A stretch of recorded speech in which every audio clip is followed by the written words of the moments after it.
Hello, everyone, and welcome to State of the Realm. Yes, we're actually doing a show this week again, 2 weeks in a row when we're waiting on news. Who knew we could even achieve that? Woo. Well, while we are waiting for the next letter from the producer live, we do have another important topic that hit the community in this last week, and that is the state of Endwalker and how people are feeling about it at this point in. We do have one more major patch. We have a bunch of little stuff, a Fall Guys collab, probably a 16 collab, but I think we have a full enough picture as a whole to talk about this. So, to do that, we're going to need some people. I'm one of them. You know me. You, of course, know Sly. How you doing, Sly? Hi, I'm people. You're Hi. People? Yeah? I'm people. Are you sure? Are you not like a robot in disguise? No. That was not a convincing no. Prime. That was incredibly that would make me Optimus Prime. I am not Optimus Prime. I think Optimus Prime dresses as a truck. Then you do not look like a truck. I do not look like a truck. No. Okay. All right. Well, if you change your mind, just let me know. I'll work it into the show. Gotcha. Right. And also, we have brought on a guest. We haven't had her on in, I think, about a year at this point, something in that vein. We have Zepla on, who recently made a video about this very topic, and thus is the inspiration for said show. What's up, Zep Zep? Hey, what's up, everyone? How are you doing? It's really me, not a robot version of me, though, you know, it might not be in the too distant future when you won't be able to tell. When, That's true. They'll have the AI, that is true. And you won't even know if it's really them. But it really is me today, right now. Because I guess the way you'll be able to tell if it's me is if I'm late. Wait, I wasn't late this time. Oh my God. Well, no, hold on. I'll get you to the late. Because start time for pre-show was 11:45. You got here at 11:53, and the show started at 12:06. That's how you know it's really me. Yeah, if it's AI, it'll be on time. Yeah. The machines are winning. No, a machine would be on time, Sly, is what she's saying. The machines would be on time, of course. They don't know how to be late. They're better at stuff. So they're better at stuff. Machines, they're better at stuff. That's a big dodgeball. Here at Globo Gym, we're better than you, and we know it. Bun GPT. Got it. Like us, but better. Bun GPT. Yeah, absolutely. Yeah. Yes. But today we are going to talk about Endwalker and how we're feeling about it overall. I have been pretty disappointed with Endwalker. I'm very sad to say, because there was so much content they were releasing in the Endwalker patches that I could not have been more hyped for. And I don't think I've ever been as consistently disappointed with how that content ended up panning out in its execution. So, like, I felt like there were a lot of good ideas that had some lackluster execution, and I think it has been a pretty rough overall experience, especially if you're not a raider.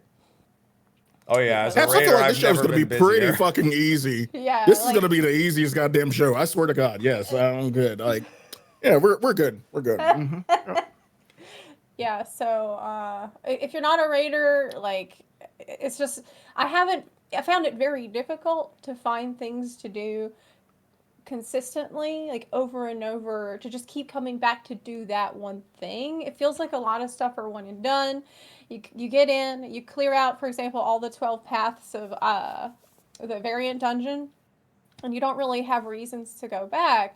And it's resulted in a situation where so many people I know are just like, well, you know, I did that. I finished it the first day. A lot of cases with variant, or I finished it the first week or 2 weeks after the major patch, and then I just don't really have a reason to continue playing until the next major patch. And I'm just seeing fall off a lot sooner than I'm used to seeing in the lifespan of an expansion. I'm seeing like people just not feeling like as engaged and as hyped about stuff as previously. Again, unless you are a raider. Like, I think if you're a raider, you're going to be more busy if you're into the harder content. But besides, it's kind of like, feels like there is either the turbo casual content that we're getting lately, or the difficult content, like very, very hard. Like you need to commit to it. You need to like do that regularly. And this is like probably a whole other discussion. We got 2 hours. Oh, no, we're gonna get into all of them. We're gonna get into all the little micro issues about this. What about in But between? for Like, what's the middle ground, right, for the mid-core? So, yeah. I don't know if you want me to just rant. Oh no, we're gonna get into everything. You're good. I mean, again, this is gonna probably be one of the easiest shows we do. But We learned that. Haps We learned that from the last time she was on. Yeah, we did. But before that, Haps gotta pay a few bills real quick. Haps. I gotta pay a few bills. Yeah, I mean, we just gotta thank the sponsors on Patreon real quick because they support. We don't do anything special for them. That's just an option over on Patreon. They just do it, So we appreciate them. And the Steel Series, they pay. Yeah, like I said, you gotta pay the bills. Just pay the bills. Yeah. Now. Now, Zepla, tell us how you really feel. So now we can say like the really real feelings because this ad. Yeah, we can get down to the nitty gritty. Like, I'll go ahead and ask you. Okay. Because like this is kind of based off your video that you released this week. Yep. I'll start off with this. Okay. Are people going to be happy to log in? No, I'm happy. Don't you fucking say it. Only one person can be happy. I'm pretty sure. I don't need you. Are people going to be happy to log in at all times for Endwalker? No, absolutely not. I mean, well, okay, that's a really broad statement. If you're me, then yes, if you find other stuff to do. Like, because really, specifically, what we're talking about is Endwalker patch content. Okay, so what I'm seeing with a lot of people who maybe you're a new player or you've been more casual player, you might have a huge backlog of content from even past expansions to do. And one thing that I've seen that was pretty self-aware that a lot of newer players have been saying to me is, well, yeah, I'm a new player. I have a huge backlog of content. And so I don't see these issues like you're seeing. But I can also see that if I needed to rely on the new content coming out in Endwalker, that I would be pretty bored and disappointed by that. And it takes like a certain person to be able to have that sort of like able to put yourself in a different perspective instead of just being like, oh, well, I'm fine doing whatever I'm doing without realizing, well, how much of what you're doing is really Endwalker new patch content day after day after day. And so, I mean, also, again, rating is a thing that you can do, and it's going to take different people different amounts of time to do. Yep. They're a different monster. We can leave them alone. Raiders are always going to have shit to do. They'll make shit to do. Like after 6.55, they will still be in Savage, even though they've cleared. Like so yeah. Don't leave the rabid Raiders out of this. They're good. Yeah, they're good. Yeah, we're talking about player retention, really. Like we're talking about keeping people lured into the content and wanting to stick around and keep doing that content time after time after time.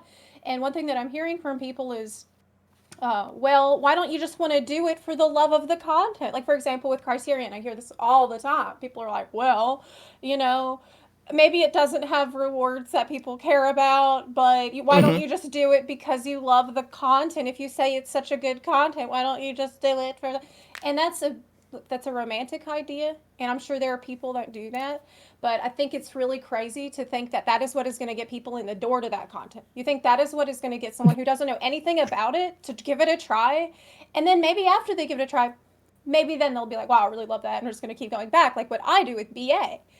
But it's not something like just the love of it. How can you love it if you're not like attracted into it? And for people to be attracted into it, there needs to be incentives there. There need to be something exciting there. True. So I can sum this up. I can sum this all up. Okay, go ahead. There was no relic grind.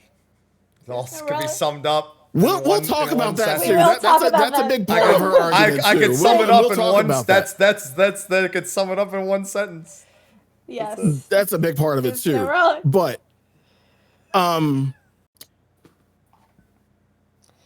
do you feel like we need the carrot at the end of the stick for every aspect? No, but kind of goes back to what I was saying. Like, for example, for me, in my experience, there is, of course, content that I do because I love the content. And that would be BA, I think, is a really good example just because it's something that a lot of people can do. It's like accessible to a lot of different types of people. Eureka and Baldessian Arsenal. That's something that I would go back and do it just for fun, even though I've got every mount, every minion, every whatever. I got it all. There's no practical reason for me to return, but I would do it anytime because it's great. But would I have gone in and grinded up all my gear and like leveled all the way through Eureka and done all that stuff to get to BA just because people said it's well-made content? Well, no, I probably wouldn't have done that. And most people probably wouldn't have done that. It's the allure of the rewards that gets people interested and intrigued and makes people care enough about it, enough people to care enough about it that there's a community that forms around that piece of content. And then, you know, after you've done it, you fall in love with it, and maybe then you'll continue. But I think it's really naive to just try to rely on that without any like precursor to that, to try to get people to just do content for no reason, because that's not realistic. That's just not how things work. And even if you could convince one person or 5 people to do that, which is crazy, you're not going to be able to convince enough people to do content just for the sake of it being. And even if, okay, actually, there have been people, for example, with Criterion, that have done the content because they heard it was a cool thing to do. And they are well aware that there's not good rewards, but they did it. And then how many times more are they going to keep doing it, though?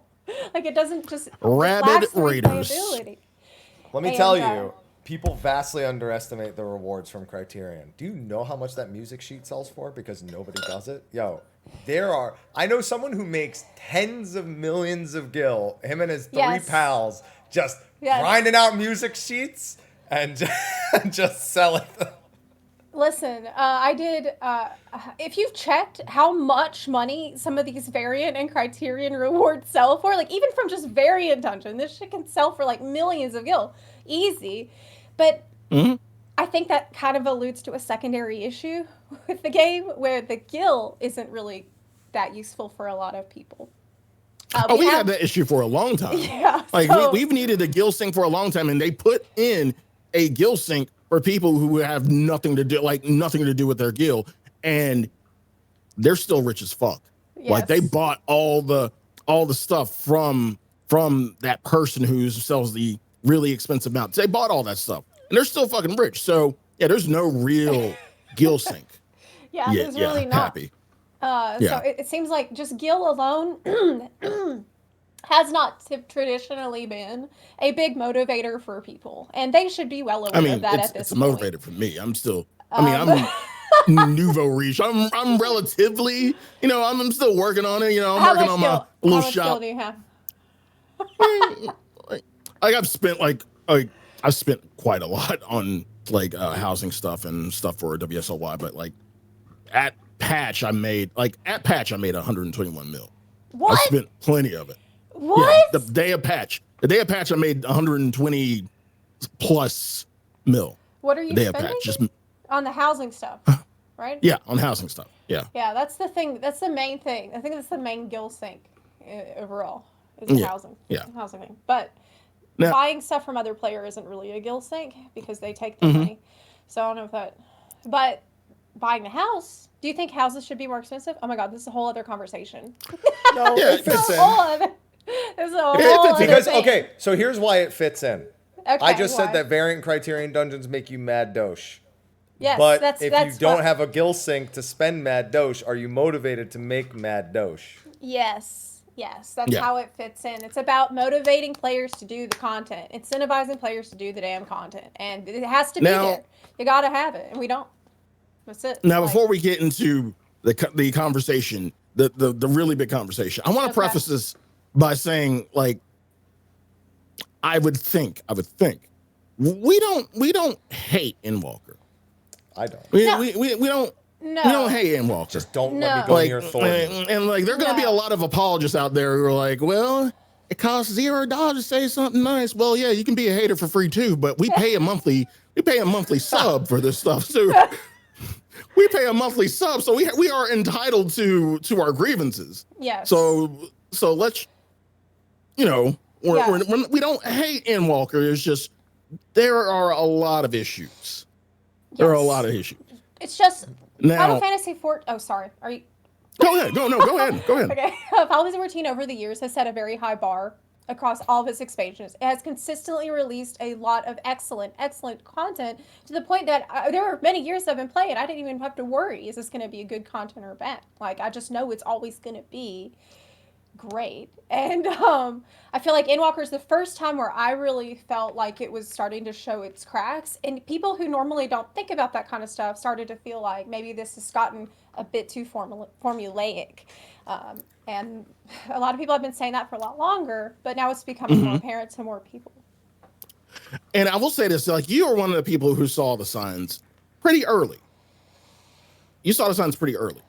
For me, it's a lot more prevalent now for a host of reasons. But yeah, you saw the signs way earlier than a lot of other people, myself included. I think I did, but I was also I think in past expansions happy enough with a lot of the other content that they had released that I was better able to just overlook issues that I had seen, and I was just kind of filled with a lot of hopium and stuff. So I was look, nothing's ever going to be completely perfect. There's always going to be some downsides to a design philosophy. Final Fantasy XIV typically tries to create a game that is very structured, very predictable, where they know everyone's going to have the same high quality experience without a lot of variation. And there's a lot of good to be said for that. It's why we have a very consistent patch schedule. But on the downside to that is that if you go too far in that direction, you can have a lack of unpredictability. You can have a lack of chaos and risks and crazy stuff that can make a game really more fresh each time. And I think that's what we're kind of lacking a lot of in Endwalker, even though much of the content that they've released has been fairly innovative. It's just they didn't go far enough in the innovation of shaking up the core formula of like rewards and things. Like with the there's a lot to be said about Criterion on that topic, but like there's just so many little things that they really have never meaningfully changed, like the extreme trial. Well, there's one thing. Well, there's one thing they did majorly change, and that's one of your first gripes was the MSQ and the trial. Yes. Whereas the trial was lumped with the MSQ. Now, and we'll talk about this real quick. Yeah, I consider that more of a return because we've always said 6.1 to 6.5 would probably be a lot more like 2.1 to 2.5, where it's very foundation laying, or at the very least followed its pattern more. And all of 2.1 through 2.4 was all MSQ trials, so I wasn't shocked at all to see that they went that route again here. I think that I was a new player in Heavensward. I had just got to max level in the middle of Heavensward, so I didn't really have the true patch cycle experience in Heavensward. I was still like trying to absorb this really complex game at the time, so that's why I actually titled my video Endwalker is the worst expansion I have played. I'm talking about my experience playing an expansion, which I had to say time and again to people, it's more that an expansion is an experience that lasts 2 years. It is a live service that is meant to get people coming back and playing the game over and over the course of that period of time. It is not just, base patch main story quest, which I think a lot of us were really happy with. Like the Endwalker base patch, I really haven't criticized much at all because I enjoyed it quite a lot. I mean, I cried real tears. They added Loporus. Like there's plenty of great things that they put in Endwalker that are very, very good. So I think the tribal quests are very good. I've been happy with the Alliance raids. A lot of the side content continues to be really high quality. The Tataru side quest has been really well received. There's been a lot of winning things they did, but when we're talking about content that keeps people invested month after month after month, or at least longer than a couple weeks after the patch comes out, I've never seen it to be quite so dead. And yes, I mean dead, because what do we mean when we say dead? We mean it feels like there's not a lot of other people around, and if you look around at the type of content they've been releasing in Endwalker, it's been small group and solo content. So that's why I feel start to feel kind of good. Now, I'll say, Go ahead, Happy. It's very funny because for me, as you said, you started playing in Heavensward. If I had to label a worst expansion, it would be Heavensward. Really? Why? It was unplayable for like the first year and a half by the majority of the people playing the game. How would you compare it to Endwalker? Like, even though Arthar's made a video a couple days ago, I don't know if you saw it, where he was comparing all the expansions, and he was like refusing to compare Heavensward with Stormblood, Shadowbringers, Endwalker. Yeah, because Heavensward is a fucking deep dive of, it's literally a pit of despair. So let me put it this way. Heavensward, on release, MSQ, you're done. That's it. That's not that abnormal. We usually get MSQ, you get a few dungeons. People hated Neverreap, Ravana was okay, nobody liked Bismarck, whatever. Gordius came out. Everyone couldn't beat it. There was like 100 people who could beat it in like the first 8 weeks. So... And then they had added Siege, which actually Siege, I think, is the best PvP mode they ever added for a large scale. So they do win on that point. But nobody likes PvP in 14, so who gives a shit? Yeah. Listen, I'm just saying, nobody was excited in Heavensward for a new PvP mode because nobody liked 14. Like, that was like a huge criticism, was how not enjoyed 14. I was because Wolf's Den was shit. So yeah, because we had the Fold and Fold. It was the Fold, Secure, and Slaughter, and nobody liked pretty much any of them. Some Secure, Slaughter was a snooze fest. So when Siege came out, it was like the first mode people actually kind of liked. But before that, it wasn't like super exciting, so it still didn't really carry a lot of excitement into. Diadem failed twice in one expansion in Heavensward. I was there for that. I would do Diadem. Yep. Mm-hmm. I don't know what they were thinking. Thornton was supposed to help people with Living Liquid, didn't, because the people who couldn't beat Living Liquid couldn't fucking beat Thornton. Thornton was a nightmare. The Anima weapon, they tried to match its grind with the difficulty of Gordius and created the worst individual patch outside of books, I think, in terms of weapons. Fuck that weapon. The Umbral Sands? No, this was literally, you needed 670 Alexander normal runs or something like that. And you needed to do Atmas if you didn't do the Zodiac weapon. I remember doing the leave quest for the little amber pieces. Yeah, that's like 3 point something. That's later on, yeah. Then 3.2, instead of people being walled at the third boss of the raid tier, now they were walled at the second boss of the raid tier, and they had to nerf it a month after it came out, and it was bugged to shit. And then they couldn't beat the third boss anyway, so it didn't matter. So, and then Sephiroth, awful clear rate amongst most players. There was still nothing happening like casually in the game. The casual people gave up on the weapon. The mid-core people gave up on the raid. Nobody wanted to do anything until 3.4, where finally people had something to do. And Palace of the Dead also, people got bored of it. They used it to level, but they otherwise got bored because nobody wanted to run floors 1 to 50 and eventually 51 to 60 or 51 to 100. And it wasn't soloable back then. They didn't even add the solo achievement until Red Mage came out because I think they fucking knew. Oh my god, I didn't realize that it wasn't soloable when it first came out. I've always just associated it with that because I think I went into it way later. But so what you're saying is it's better to join an expansion and be a new player when the expansion is not very good. So if the expansion is not very good, that's the best time to be a new player. If you're a casual or a new player, it's like you should be so happy right now because by the time you get to max level, it's going to be Dawn Trail already. Like by the time you have to worry about the kind of shit we're talking about in Endwalker, it is going to be old news and you don't even have to think about it. Like it will actually be the side content that it was... Like, you don't really have to scrutinize so closely because it's the only little drip feed of new content that you got for the next fucking year. And you also didn't have to survive the Shadowbringers delay into Endwalker and use up all of your tangential content that you said, oh, I'll never get to this. Suddenly you got to it, and now in Endwalker you're like, so I did all that already. So all the Xbox people coming in are going to be so happy. And they're just not going to understand the complaints I've made about Endwalker. I spent 3 months fishing in Shadowbringers. Like, oh yeah, you got the world-class troller trial. I had never once done all the trials like for the mounts to get the final mount outside of like going back unsynced. I did that on content in Shadowbringers. Shadowbringers, I wiped clean my slate of everything I cared about, and in Endwalker, I have nothing to go back to. So thinking back to Diadem, right? Obviously, it was a bit of a cluster because they made it so that this gear could randomly drop. Like, it had a tiny % chance to drop The second this, time. and Yeah, the second time Titan they did that. Forge. So super Now, good gear, and this pissed off everybody. Funnily enough about that, you know what their biggest mistake about the second attempt at Diadem was? What? Giving one of the 3 bosses in the emergency mission Twisters.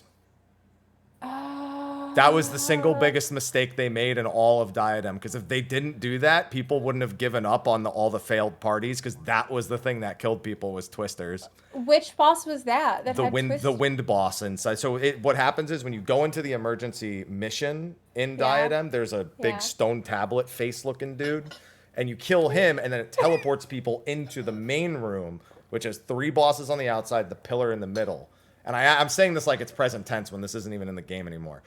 And you have to protect the thing in the middle. So you need a group of people killing shadow sprites. You need at least one group in each of the 3 spots killing the bosses. And the wind boss would just wipe everyone and then go to the other groups and murder everyone. So if they didn't add Twisters to that boss, people would have done that for longer. But don't you think that it was still not that bad of an idea? Like, it was a fine what they were idea. imagining in On the paper. beginning. Like, I still think that they were going, like, it was obviously really had major issues, but I think that it was a better train of thought to have, like, okay, well, we want to get everybody in this zone together fighting these bosses, and you need to pay a little bit of attention when you're fighting the boss, and there's going to be some really exciting loot that can drop for you too. Like, I think that was still, like, it was probably the riskiest thing that they ever did with this ether pool gear that was dropping there. And so I feel like maybe if they had it there, but not have it roll BIS stats, maybe just have it roll, like, less good stats, but still, like, you know, exciting to get, then it might have survived. I just haven't I don't know if I've seen them do anything that risky with, like, the core formula since Diadem. But Yeah, and there's a reason why after they had to rework it 3 times. Yeah, I guess so. Just like it's. But I guess that's my point. The way that when we start and the way we remember things changes things very great. Because when you think back, most people say Heavensward was amazing. They're only talking about the story. When people look back and they say Stormblood was awful, they're only talking about the story. Yeah. That's a huge issue that we have when we're even trying to discuss and compare expansions. For me, Stormblood's my least favorite. What? Yeah. Why? Yeah. Well, Sly, you don't... Besides the story. Well, no, I mean, Sly, I know, doesn't do, like, he's not, like, hardcore every content. Stormblood was an every content expansion. Like, if you weren't doing everything, you were missing a huge chunk of Stormblood. And I was doing everything, and it just, in comparison to the other expansions, Stormblood just felt, I don't know, a little flat to me. You just didn't like Did Eureka. you do Blue Mage stuff? Yeah, I did Blue Mage stuff at the time. That was the only time I really took it seriously, too. Did you do the raids as Blue Mage? No. I did. I tried a little bit, but I fell off on that. Okay, what about Heaven on High? Did you do that? I did Heaven on High. I didn't complete it. I need to go back and complete it, but When's the Sly solo journey overall happening? Fuck that. Fuck that. What about Savage? Savage. Yeah, you got to remember, Stormblood is probably some of the highest rated Savage bosses. The first 2 ultimates. Yes.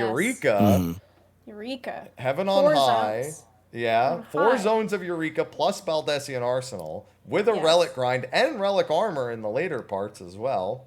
You still had tribal quests. You had the Tribal Alliance quest. We had the Hunt, which had been in the game, but I think it really started taking off in Stormblood. I think that's when groups started getting a lot more organized about it. We had the new treasure. We had the Thief treasure maps. We had the Roulette Wheel treasure map added in that expansion. We had the side story for the trials. We had 9 trials in that expansion. Yeah. We had, I think, probably more dungeons than we've ever had. No, Realm Reborn is the most. A Realm Reborn was 3 per patch. It was dense.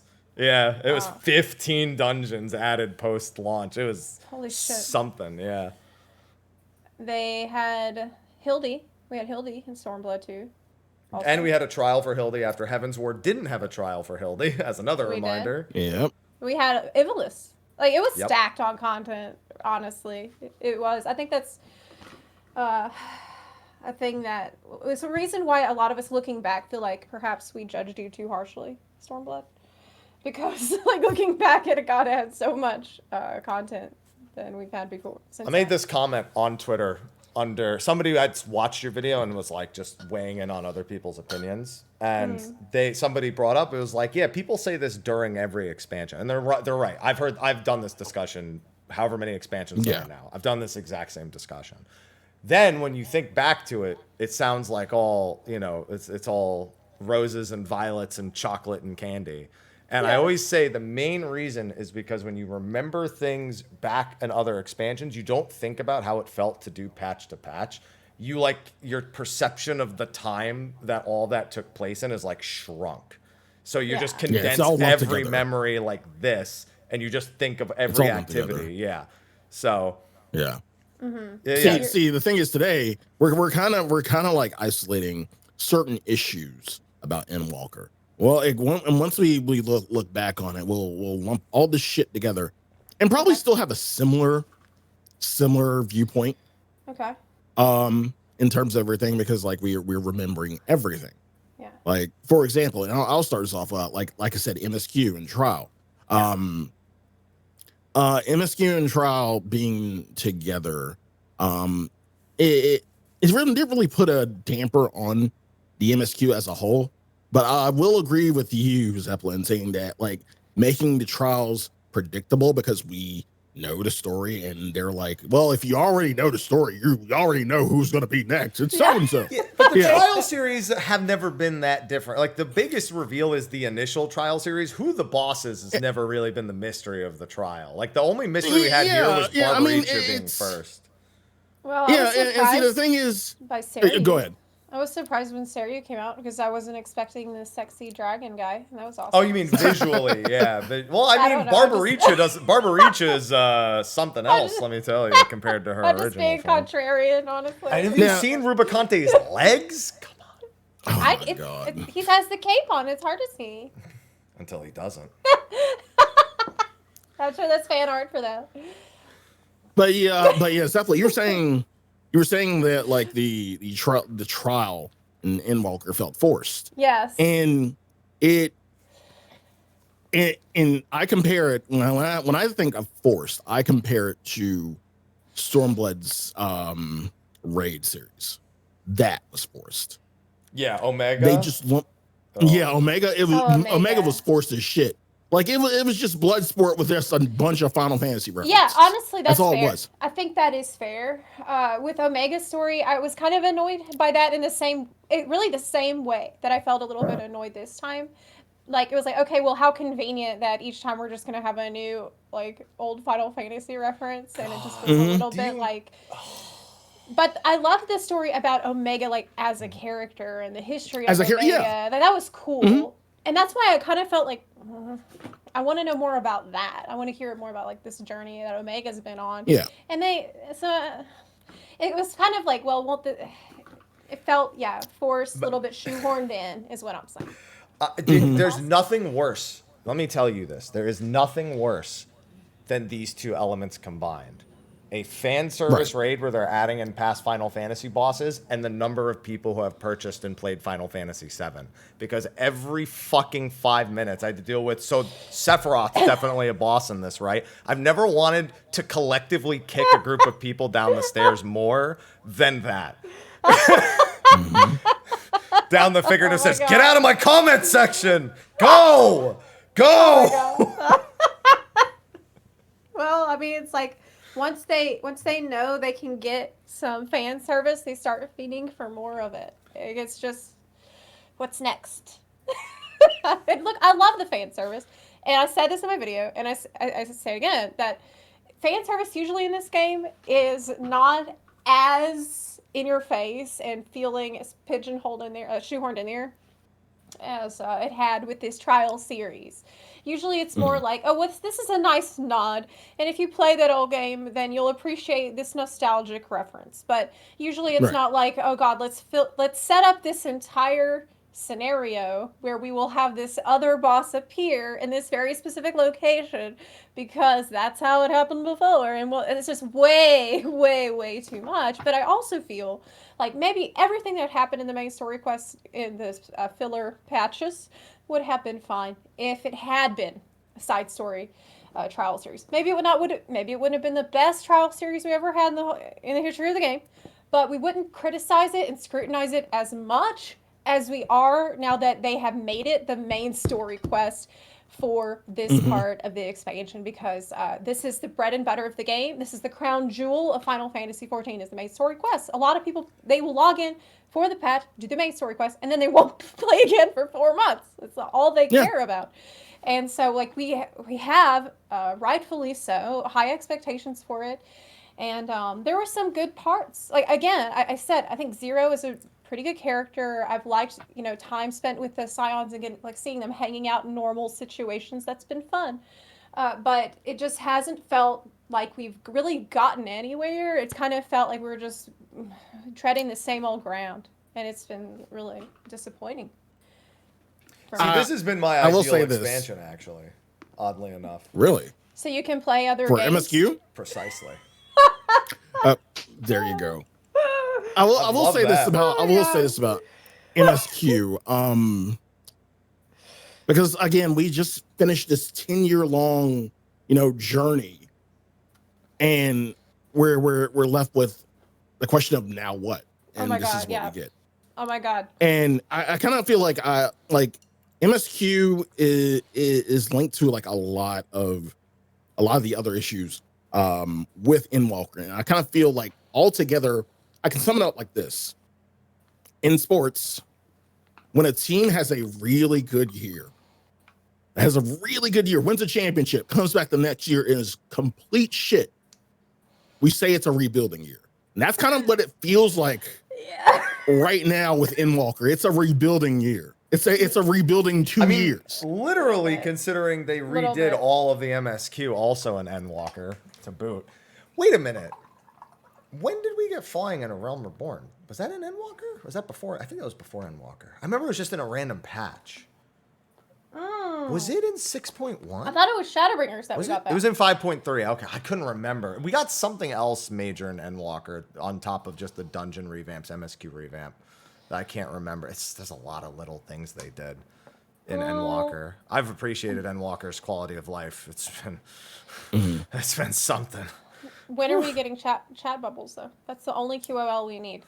Well, do you want to get banned? Because if you do, then we might get No, I don't want to get banned.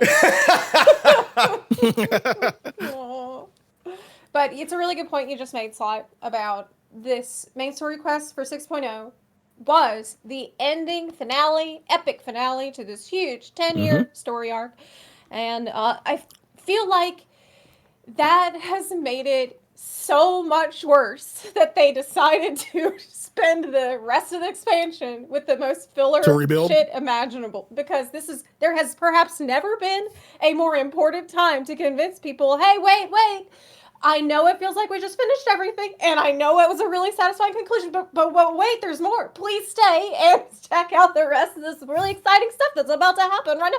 You want to watch it, because it was just such a convenient time for people to finish 6.0 and then feel like, well, you know what? That was such a great meal. I'm going to get up, and I will maybe come back in a year. I will come back another time. Like, it was so easy for many people to just quit after that, and it just hasn't been appealing enough, attractive enough with the content they're bringing out to get a lot of people to come back in. Like, I'm trying so hard to convince some of my friends to come back and play the game for the next major patch, and I don't even think they will. I think a lot of them it's a rebuilding year. So, don't worry. Dawn Trail's going to be our championship year, baby. Let's go. Let's go. Listen. Yeah. There might not be mid-core content now. There might be only casual content and hardcore content. I will disagree. We did at least. Oh, really? Okay. Tell me why. Savage is midcore. Savage is mid-core now. It's been mid-core for a while. And I actually think regular Criterion is too. I think on a sheer creativity content level, no. Criterion is mid-core. I don't think so. I think mid-core means you can't, like, you don't want to have the commitment. Like, you don't want to have the obligation of a scheduled raids regularly, but you still want Party challenge. Finder. You still want a little challenge. You think Party Finder is the challenge that you're searching for? This is one of the best Party Finder tier. Like, this specific tier is one of the best. Last tier in PF, 5, 6, and 7, sure, but not 8. Not 8 last. Not 8. 1, 2, 3, and 4 were great in the PF as well. I will not do that. Same. How much of that have you done? I've done a lot. A lot. Yeah. A lot. Mm-hmm. And for fucking what? Why? I love how we're asking the same questions. Like, why? For fucking what? Just why? We just spent a whole hour last week talking about PF with Frosty, so I'm fresh on the topic. I mean, it's just you need to be a certain kind of person to be the angel of Party Finder in there helping people, which is why I'm happy you're helping me with Savage Raids. When are we even so doing clearly that you again? have a lot of patience, clearly, to put up We with beat my the first bullshit. 3 fights in like 2 lockouts. What are you talking about? We did. That's really the best way. But for the last fight, I have to actually study it. And I've been kind of lazy. You didn't study, and we made it to like 18% in the first lockout. Yeah, I haven't really studied any fights. That's mid-core to me. I'm super mid-core right now, yeah. There you go. That's simple, yeah. That's see, this reminds me of a WoW discussion back in Cataclysm. And it was after Arthas had been killed. Actually, it was after Arthas had been killed, and it was as Deathwing was about to come out. And it was the same discussion of, these are all the Warcraft villains, the 1, 2, 3 Warcraft villains. You've got Deathwing, you've got Arthas, and those are the things that people largely wanted to see resolved from their nostalgia, from their memory. And then the worry was what happens after that. And there was a discussion from a dev that was like, game progression and raid design are very similar in that everyone expects the next thing to always be better, and it will not always be better. Because I expect every raid boss that comes out sequentially, every tier to be harder than the previous tier. Every ultimate, everyone thinks has to be harder than the last ultimate. Every final boss, they think has to be harder than the last boss of the previous Savage tier. And it's the same with the story. Everyone thinks the story has to get better, better, better. It can never have a lull. But when it has a lull, it's like you took a shovel and just like kept digging after you got to the bottom of your emotions. And you just, I'm going to find the deepest pit of despair I can find. I'm searching for it now. And that's kind of what's happening with Endwalker, where something could be that same level of disappointment that they've experienced before, but coming off of what they just experienced, they're the shovel. They broke out the shovel, and that's it. They're just going and going and going. I'm going to hate this thing. It's got a balance like this, like a seesaw. Yes. Oh my God. It's like Endwalker 6.0 is actually preparing us for, like, the story was meant to prepare us for the despair that we would soon experience between waiting for 7.0 to get here. So they were trying to teach us to just survive and fight on and believe that there will be a better day. It creates the valley so that Dawn Trail can be another hill. And here's the thing, even if I can tell you right now, no matter what Dawn Trail was, people are going to be like, Endwalker was better. It's going to happen. Oh my God, no way. No, they're not going to do that. I guarantee you. No, they're not. They're not going to do that. No, I mean the story, like 6.0's Endwalker. Oh, you think 6.0? Yeah, people like the story. 6.0 is better than 7.0 story. But that's impossible because we have a Bunny Boy main character in it, so that can't be. He was in 6.0's too. He just less. He was there. He wasn't there for long enough. What if he's not here very long either, and he just gets us there, and he's just in the cinematic, and then he's not with us the rest of the time? I'll uninstall. Well, again, like with Dawn Trail, you gotta think about it like this: beginning of new journey versus end of journey. True, very true. Yeah. So I don't think you can compare them fairly. You can't, but that doesn't stop people from doing it. Yeah, true. I think it would be really healthy for everyone to set their expectations extremely low and then be Mhm. pleasantly surprised. Because I feel like I have been setting my expectations very high and it's not. But honestly, And in the end of being the day, let down You ever it seen every the doesn't. time. It ever seen the doesn't movie matter. Dodgeball? Yeah, I did see it. Peter Yeah, LaFleur. Yeah, where, yeah, I remember. yeah, where he's like, I've learned that if I set my expectations very low, I'll never be disappointed. Yeah, She's like, that's a exactly. very sad way of thinking. I mean, at the end of the day, it actually doesn't matter if the base patch story is good or bad, because how much time are you actually spending doing the story and the time that you spend playing the whole expansion? That's why I keep telling people when I say I think Endwalker is the worst expansion, I'm not talking about the story of the Endwalker main No, quest. you're talking about the content. I'm You're talking talking about about all the what content. I'm actually doing in the game for 2 years. So who Okay. cares if Dawn Trail's story isn't good? Like, who cares? It doesn't matter because what matters is the content. Will I have people to play with? Will I feel like I'm in an MMO? Well, I'll need to work my ass off convincing people to play this game with me and not go play some other game that they've been doing for months. Well, let's get into the content then, and we'll start with where you started off, Okay. and what a lot of people thought was going to be the saving grace, Island Sanctuary. Yes. Now, I'll be honest. We had this little Excel sheet telling you exactly what to do and when, I don't even use and that I think a patch kind of nullified a bit of it. But the fact that this was what was needed to get your island going kind of turned me off a bit. I went in understanding that this was going to be like this wasn't going to be a replacement for housing, and a lot of people like didn't go in with that understanding. They was like, yeah, this is going to be my new house, and yada yada Now yada. it No, is. no, you were It is wrong your for that house. one. It is your house, You were girl. wrong for that. But at the same time, I'm not a life sim player like Stall or hell Haps. Like shit, I'm pretty sure now like Haps isn't even a life sim player. When's the last time you've done Animal Crossing? Oh, I made blue roses and I stopped like immediately after one thing because the blue roses were my end There- goal. Do Yeah. you know how So hard so it there was you to make blue roses, Sly? Do you I have have no any idea. idea the I don't know. crossbreeding and I spreadsheets I had to do? I And I have had to get never people, I had to played Animal invite people Crossing. to the island because if you This have is why guests I water your don't do flowers. Island Sanctuary. Oh, I played Harvestella. Mm-mm. Totally a life sim. Definitely not a Totally different game, no. which would probably get me into it a little bit better than Animal Crossing. But that's neither here nor there. So again, this wasn't for me to begin with. And like I kind of felt like this was more a you thing, a Stall thing, people who played Animal Crossing. So when it came out for both of you, were you content with what it was?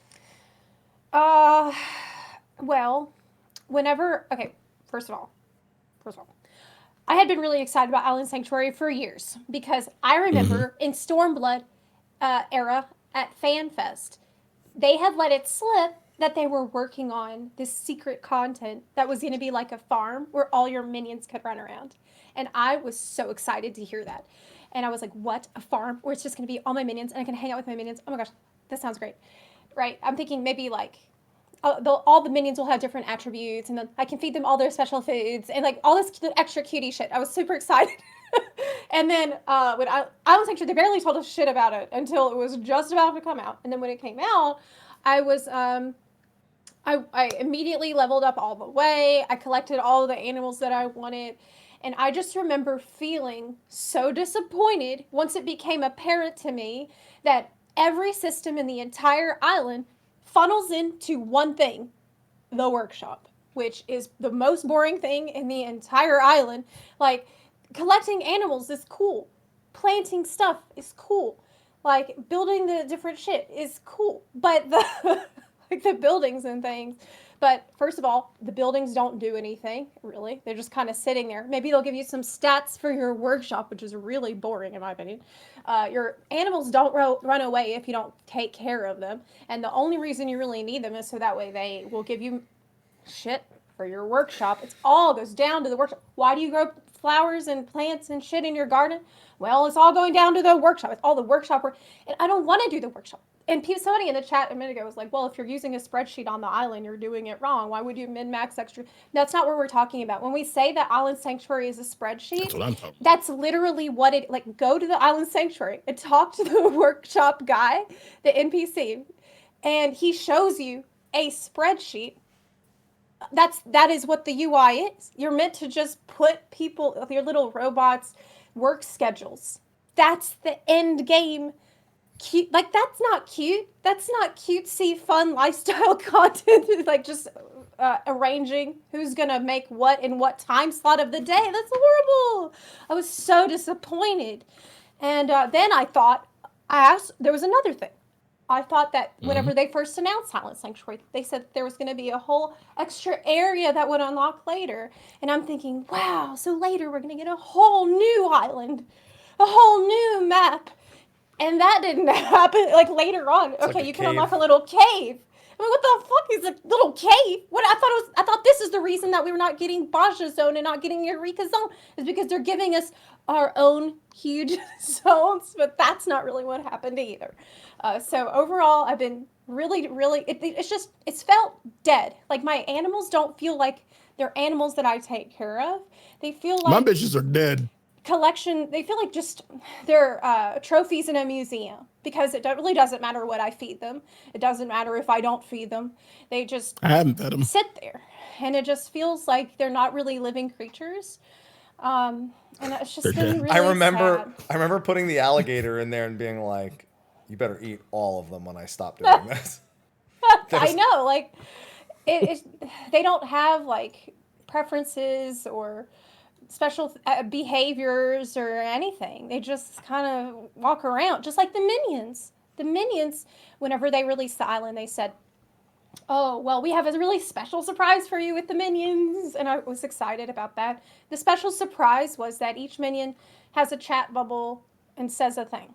And then they walk around in a circle, like, forever. They're not really different from each other. It doesn't matter where you put the minions on the island.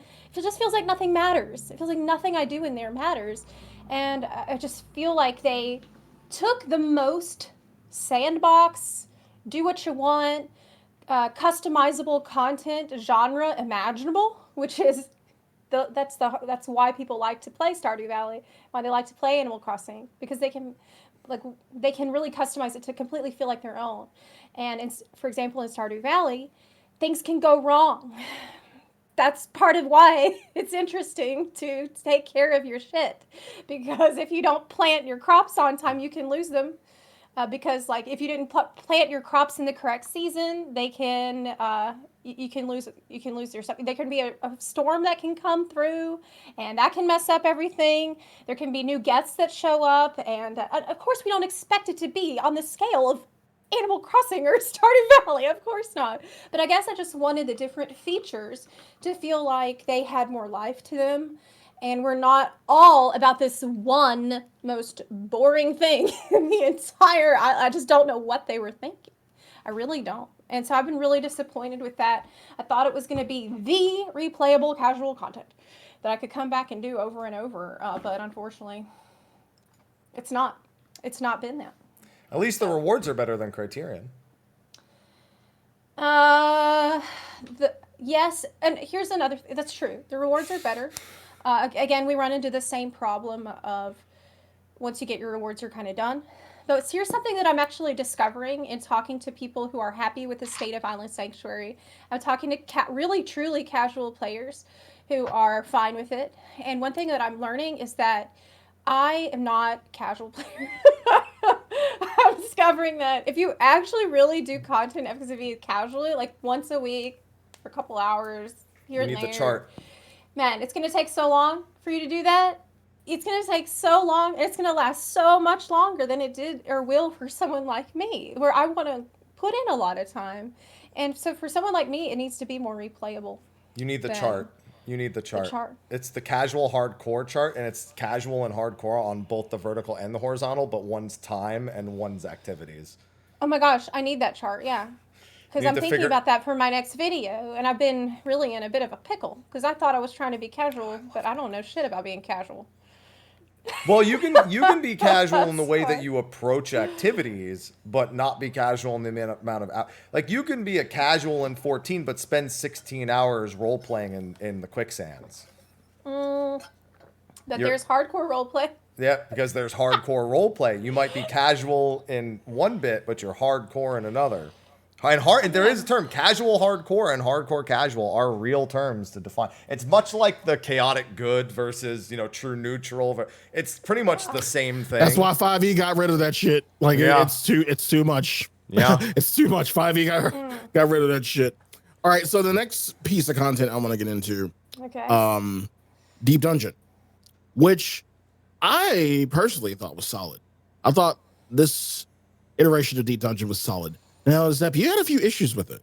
You said that leveling Aether Pool was a pain and didn't really feel like it meant much. And yeah. now I'll admit, some of the chests to get Aether Pool are a pain, like going out of your way to get them, like can be a bitch. Welcome to But Deep Dungeon. I feel like it added to. Welcome to Deep Okay. What you Dungeon. say? Yeah, that's Deep Dungeon's always been like that. Yeah. Yeah. I mean, I feel like it added to the challenge. Like, did they put a luring trap next to the chest? Is this a mimic? Yeah. Like, I feel like Aether Pool wise, the devs gave you plenty to work with and play with. So by the time you're on the higher floors, it's just non-issue. You're pretty much 99.99. Rewards wise, I will agree. There is a carrot at the end of the stick, but they make you repeat it, and once you do it, once you get through to the top of it, to the top floor or the bottom, I guess. What real reason? I'm not going back for accessories, So Yeah. even if they look good. the mount after you do it 4 times is the reason. Yeah. But yeah. And then you do it the 5th for I think the housing item. Yeah. So we had this discussion when Angelus was on with Deep Dungeon, and you can sum it up like this: Palace of the Dead, simplest mechanically, long slog, bosses auto attack like trucks. Auto attacks and double autos are the most difficult thing other than the behemoth check. Heaven on High, shorter. Everything hits like a monster truck, and the bosses take forever. Way more about managing resources. Orthos is don't fuck up, and if you get hit by anything, you're insta dead. But otherwise, you're perfectly safe. So just do the mechanics forehead. Yeah. Yeah. Well, I think that in terms of all the content that they've released in Endwalker, Deep Dungeon is probably the strongest one outside of raid content. It's probably the thing that I will be doing in the next few weeks. Like I think I might go back and try to solo it, because this is really content that has. I think the probably biggest complaint I've heard, and I think is valid about it, is that it has not changed too much. Like they have really not wanted to deviate from this same formula, and so that formula has become stale for a lot of people. And again, a big reason that people do go back and do Deep Dungeon is because of the leveling. Usually you can get really good XP, and people still do Palace of the Dead for leveling, and maybe even have it on high to an extent. But unfortunately, because there are more mechanics to be considerate of in Orthos, there are less likely. It's more risky, and so it's kind of not as worth to do Eureka Orthos for leveling. And I feel like this is a really huge mistake, because there are just not that many pathways to level in Endwalker for all jobs. Because we don't have Baja to level with, we don't have any other. So, you want to know something hilarious? Okay. You know what the fastest way from 80 to 90 is? I do. It's Sadnor. Right? Well, it's right? Southern Front, Zone but 3? it is Bozja, yes. Old content. It is Bozja. That's fucking You old said we content. don't have Bozja to level, and I'm like, wow. We actually do. Funny you should mention that. That's true. You could actually just go back. Why are we saying we all miss Baja? You can just do it. Just still do it. It's not deleted. You can actually just go back. I mean, I just joined the Eureka Discord. I'm probably be doing that. Figure, whatever. I'll just start doing the old content if I don't like the new content. I make hundreds of millions of gil out of Eureka still to this day, so I'm not, not complaining. But I mean, in terms of like I said, in terms of the content Endwalker released, I still think Deep Dungeon is pretty good, and I'm looking forward to doing it solo.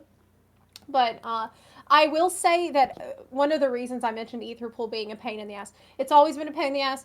It's always going to be. But it's because it's a pain in the ass.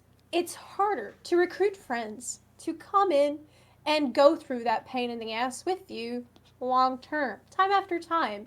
And I feel like as a social experience, if you want it to be, if you want to go in with a group to Deep Dungeon, which is recommended if you don't want to make this an incredibly hardcore challenge, you want to. I wish they would just make it easier to not make me, the player, have to campaign my friends to please join me. Please come with me and level up your ether pool. And I know, like, you don't care about the rewards that much, but it's like I don't want to. I want them to want to do it because the content has been incentivized, but again and again, they just have not been doing that with Endwalker content, and that's really frustrating. Like, we're seeing the lack of a relic in so many different ways, because even before in Shadowbringers, you could get relic materials from doing Deep Dungeon back then for the Basha relic, and now it's just, I hate having to work so hard to convince people to play the damn game and do the content that I'm telling them is fun. Like, I hate having to be like, look, this is gonna be fun. We're gonna have fun. Just please believe me. 2023 like, is also not the year to do that, because you can't. Right. Do you know what's come out this year? Like, Yeah, and I was gonna get to that later. Like, and now, Zepla, you had a whole thing about, well, go play other stuff, and you don't like that statement. God, now, I'm so annoyed. like, we'll get to that later, but I got a thing for that. I got I've got an entire list, but we'll get to that. Okay. Now, another piece of content. We talked about this earlier a little bit. PvP. Yeah. Right now, it's way better than it has been. Crystalline Conflict was definitely much needed in kind of reviving PvP a little bit. And I feel like along with Crystalline Conflict, like, everything kind of just trickled into place with stuff like Revival Wings and, the PvP community, kind of giving life back into PvP, sort of. Oh, so, yes. I don't know if y'all have talked to Brian Ricardo. Oh, okay. Who runs the PvP community stuff, but they are freaking amazing. I'm always trying to tell people, please, like, just go join the Revival Discord if you're interested in PvP, because they are doing so much amazing work getting people actually involved in some of this content that's very difficult to queue for normally. I really think PvP, they have made amazing steps in the right direction in Endwalker. The revamp of rewards was huge. I'm really happy about what they've made. The implementation, a bit lacking, but huge step in the right direction that I thought I would never see in a million years. So that, Crystalline Conflict is fun, and I do really like it. But, again, we have the same issue that we've had for every single thing we've talked about and probably will talk about today, which is the carrot. The carrot.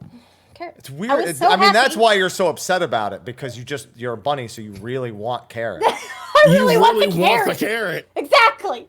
I really want the carrot, but there's just not enough carrots.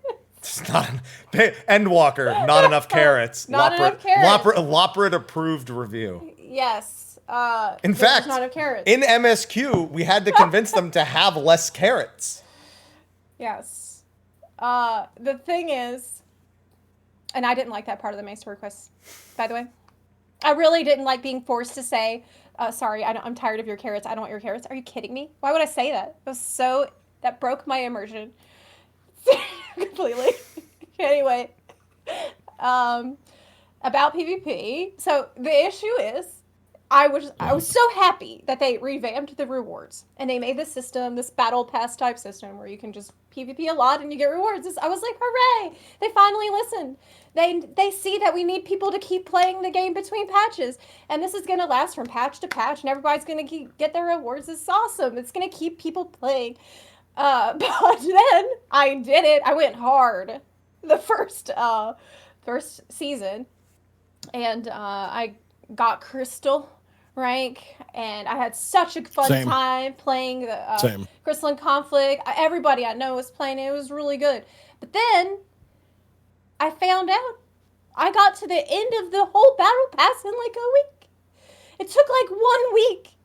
Yes, I was playing a lot, but I wasn't playing like all day every day. Like sometimes people are like, "Oh, Zepla, your problem is you're just playing for 16 hours a day." No, I'm not. I was playing a normal amount. Just like I would say a moderate amount, not a I'll tell you what. You're playing a normal amount for you. Yeah, I guess. You're not playing 16 hours a day, but 6 hours a day is a lot more than a lot of people can afford. So the thing is, it just. How long did it take you? Like a week? 2 weeks? What, to get Crystal? I don't even remember. No, to get all the rewards from the battle. Yeah, those two things happened in tandem. I didn't have to do both. Oh, okay. Yeah. Well, the thing is, now and since, the ranked queues for Crystalline Conflict take 30 minutes at least to get into, because after the first couple of weeks when the new rewards come out, people stop doing it. They just completely stopped doing ranked. And I've seen people complain about this, and whenever people complain about it, they're told, "Oh, well, why didn't you do it when it came out?" No one's doing it now. You should know better. And this is absolutely wild to hear people say, like, this is just accepted. This is just the norm. And, like, we've all just kind of accepted that, well, the PvP is still going to be dead after the first week or two. Unless you want to do casual matches, which do pop, thankfully. So, at least that's something. You can easily queue into the casual matches. And again, like I said before, if you want to do more than that, I recommend joining one of these PvP discords. I strongly recommend doing that. But, yeah. I will admit, casual, like in, your front lines dailies are fun. Like I do that shit for shits and gigs. Like it actually is fun. For front lines, yeah. I personally found casual Crystalline Conflict to be not fun. Unless I'm on a job that I don't know how to play that well, then I will do casual. But if I'm really trying to win and I want everyone to feel like they're also trying to win, that's fun for me in PvP.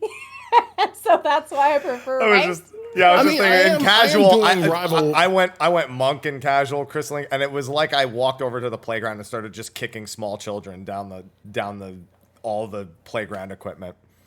And also, I'm seeing a lot of people saying that they don't want to do more to clear the battle pass. They don't want to be asked to do more.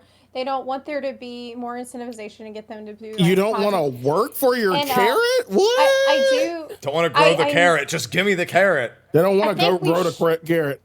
I'm not surprised by this because this is something I hear often. And the thing that I'm hearing often from people when I say, "Oh, well, but what if I wanted to be like full-time PvP player? Like, what if I want to do Crystalline Conflict? I mean, Crystalline Conflict ranked player. Like, that's my main game. That's my end game."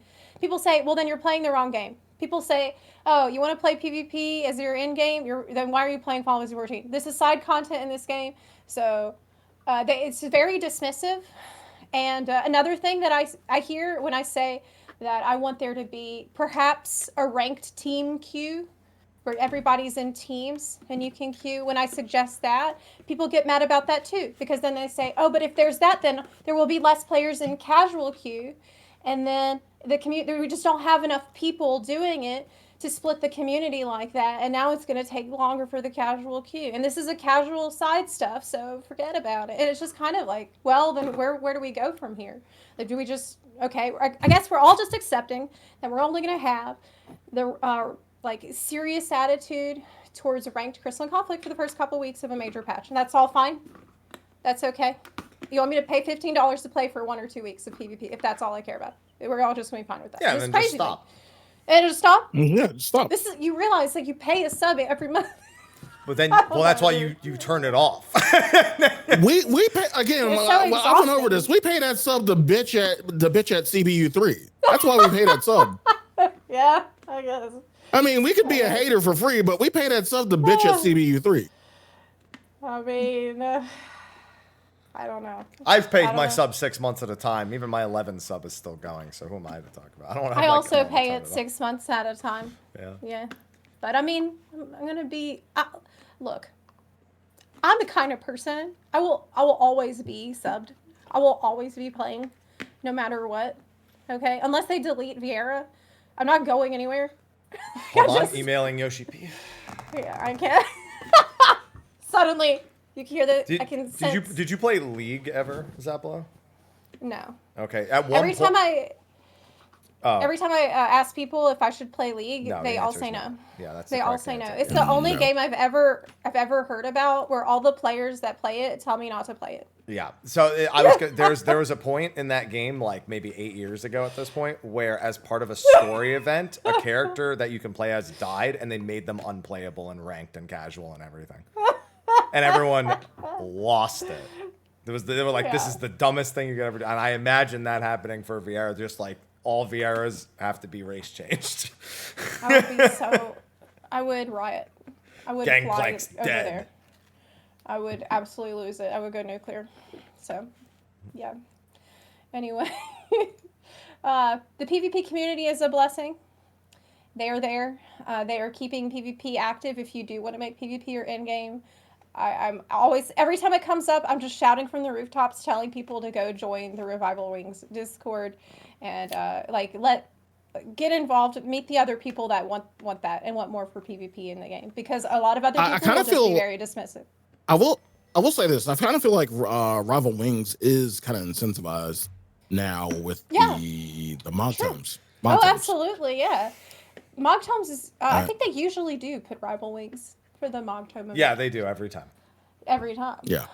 So it's free it chicken. is popping off right now, actually. It's a great time to check out PvP, to be honest.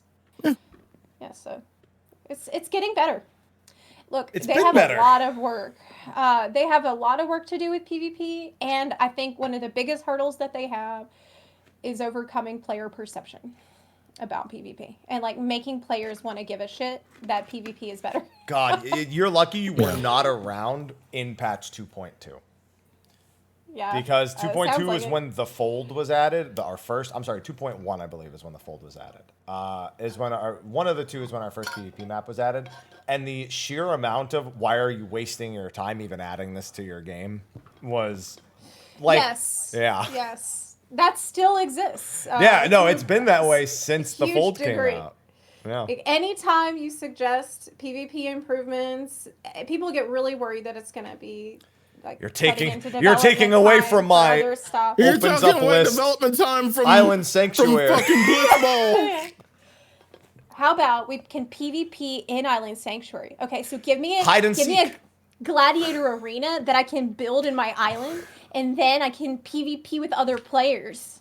And if I win, then I get like a buff for my island. Banning all people. No. What you do is make one really, really big island, and you put 99 people on that island, and they drop in at different places, and they'll have to go and pick up Aether Pool. Yes. And they get stronger. You don't understand, Sly. We almost had this. You know that, right? With Blue Mage, the Blue Mage Battle Royale mode that they wanted to add. I remember that. Yeah. You start with no spells. You gotta find them. You gotta go find them, learn them on the map. Yeah. I want that. I would like to have the battle arena for Blue Mage. That would be really fun. The Gladiator arena. That's already canonical.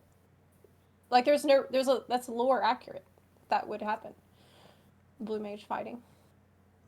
But anyway. Just trying to make use of the island. I mean, I already have like a ton of crocodiles in my farm. Blue Mage is like for me the #1 missed opportunity, and not because I want it to be a full job, but because they never fully embraced what it is. I wanted a deep dungeon where you start with just water cannon. You have to learn the spells from the monsters in deep dungeon as you're going through. Wanted ultimate. Wanted they had the cool PvP idea. mode idea. Yeah, there's always a ton of things that I wanted them to do with Blue Mage that they never did and they will never do, and I know that. Deep Dungeon was such a good idea with Blue Mage. Why won't they do that? Now I want that. Why you tell me that? I'm here to. I brought my shovel for you. Now I have a dream that will never come to fruition. Now that you have said this. I can give you more. Do you think that Blue Mage should have just been solo content only? Probably would have been better at this point. Or is it fine? Do you think that the rating? The rating's great on it, but if that's not, this is a case. So in some cases they don't tell us what to expect. In this case, they did and they lied. Because they called it a solo-oriented job because of the mass carnival only. That's why they called it a solo-oriented job, because the carnival is solo. But the carnival is like, that's the majority. Like any casual player, that's going to be where they stop Blue Mage. If they do it at all, they do the carnival and they stop. They don't go do the raids. But now, because you get like one carnival match per patch, the only thing people associate it with is the raids. And they haven't added a new mount since it was first introduced. So what? Yeah, it's only the more ball. There's not the new mount for. Do you think they will? If they haven't by now, I have no faith. So no. Probably not. Yeah. Man, there's so many fun things they could do with Blue Mage. It's like could be really excellent mid-core content, but I told you we have Savage. Pretty afraid. Oh yeah, right. Yeah. Right. We have PF. You mean? No, just Savage. PF. But yeah, like I don't know. Like I really loved getting all of the spells for Blue Mage. Doing the little scavenger hunt to get all the spells was really enjoyable. But after that, I had that thing happen again where I did something I really enjoyed, and then I got everything I needed, and then I felt like, well, okay, well, I guess that's it. I guess I'll wait now until next time that they add new spells for me to get. And this happens again and again and again, and it starts to kind of drive me crazy because it's like.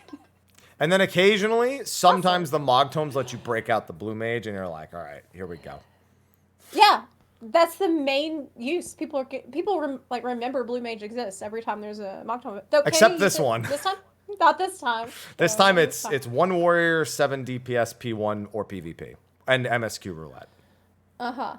So it's kind of not. It's benched. Yeah, there's not a Fates. Fates was also a great thing for the relic. Oh man, it's a sad. It's a sad expansion for Blue Mages because the. Nope. Full of the fate farming with the. I mean, you can farm the Wivray much easier now with Blue Mage because you can do it in Shadowbringers instead of because it's the same currency between Shadowbringers and Endwalker. If you really want to farm, 500,000 Fate Seals in order to get the Wivray without spending any gil? Oh my god, 500,000 Fate Seals. I have the Wivray, by the way. You did it. I farmed. I think I farmed 30 vouchers. They're 500 bicolored gemstones per voucher. I think I farmed 30 vouchers, and then I bought the other 20. How much was it? I think I spent like 12 million on those 20 vouchers. What? Yeah, it was like vouchers make money. Yeah. Oh yeah. Did you know all the Eureka bots moved to Fates just to sell vouchers? Oh my god. Yeah, so people can buy that mount. Is there anything else you can buy with vouchers that you would care about besides that's it? It's the Wivray mount. That's it. Oh wait, no. There's the wings. There's wings. The wings. Yeah. Yeah. The wings, but the mount is the really, demon wings. That's it. The mount. So yeah. But I mean, again, we come to the issue of the gil feels like it's not really worth enough. Because I hear that and I'm like, oh, I could make bank, but I also kind of don't care because I don't really need milk, the gil for anything. Did you say you don't need milk? I almost said milk. Yeah. You need some milk. I don't need any milk. Yeah, I already have plenty. I wake up every morning and I'm milking the almonds. I hate milk. That's based. I refuse to have milk in my house. Good. Same. That is plant-based. No, I mean even almond milk, or if you have all milk. Yeah, Oh, well, that's fine too. what if I want to make biscuits? No, you can't.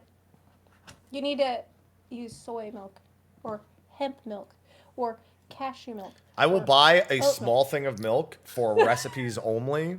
If you don't get out of my face with that hippie shit, I ain't using that shit to make fucking biscuits. You never had a hemp biscuit before? Hemp biscuit? Hell no. I certainly have. Had quite a few of those. You know that's legal here, though. Sly got real country real quick. Yeah, I know. Almond milk. For fucking what? It's good. You ever squeezed an almond hard enough to get milk out of it, Sly? It has nipples. Yeah, one. No, it has. What is one nipple? You have to get 2 almonds. Yes, correct. So you already know all about this. I do a lot of plant-based stuff. Just I don't have milk. You know all about it already. That's cool. Yeah. I'm worried to start on a tangent about Nipples or almonds?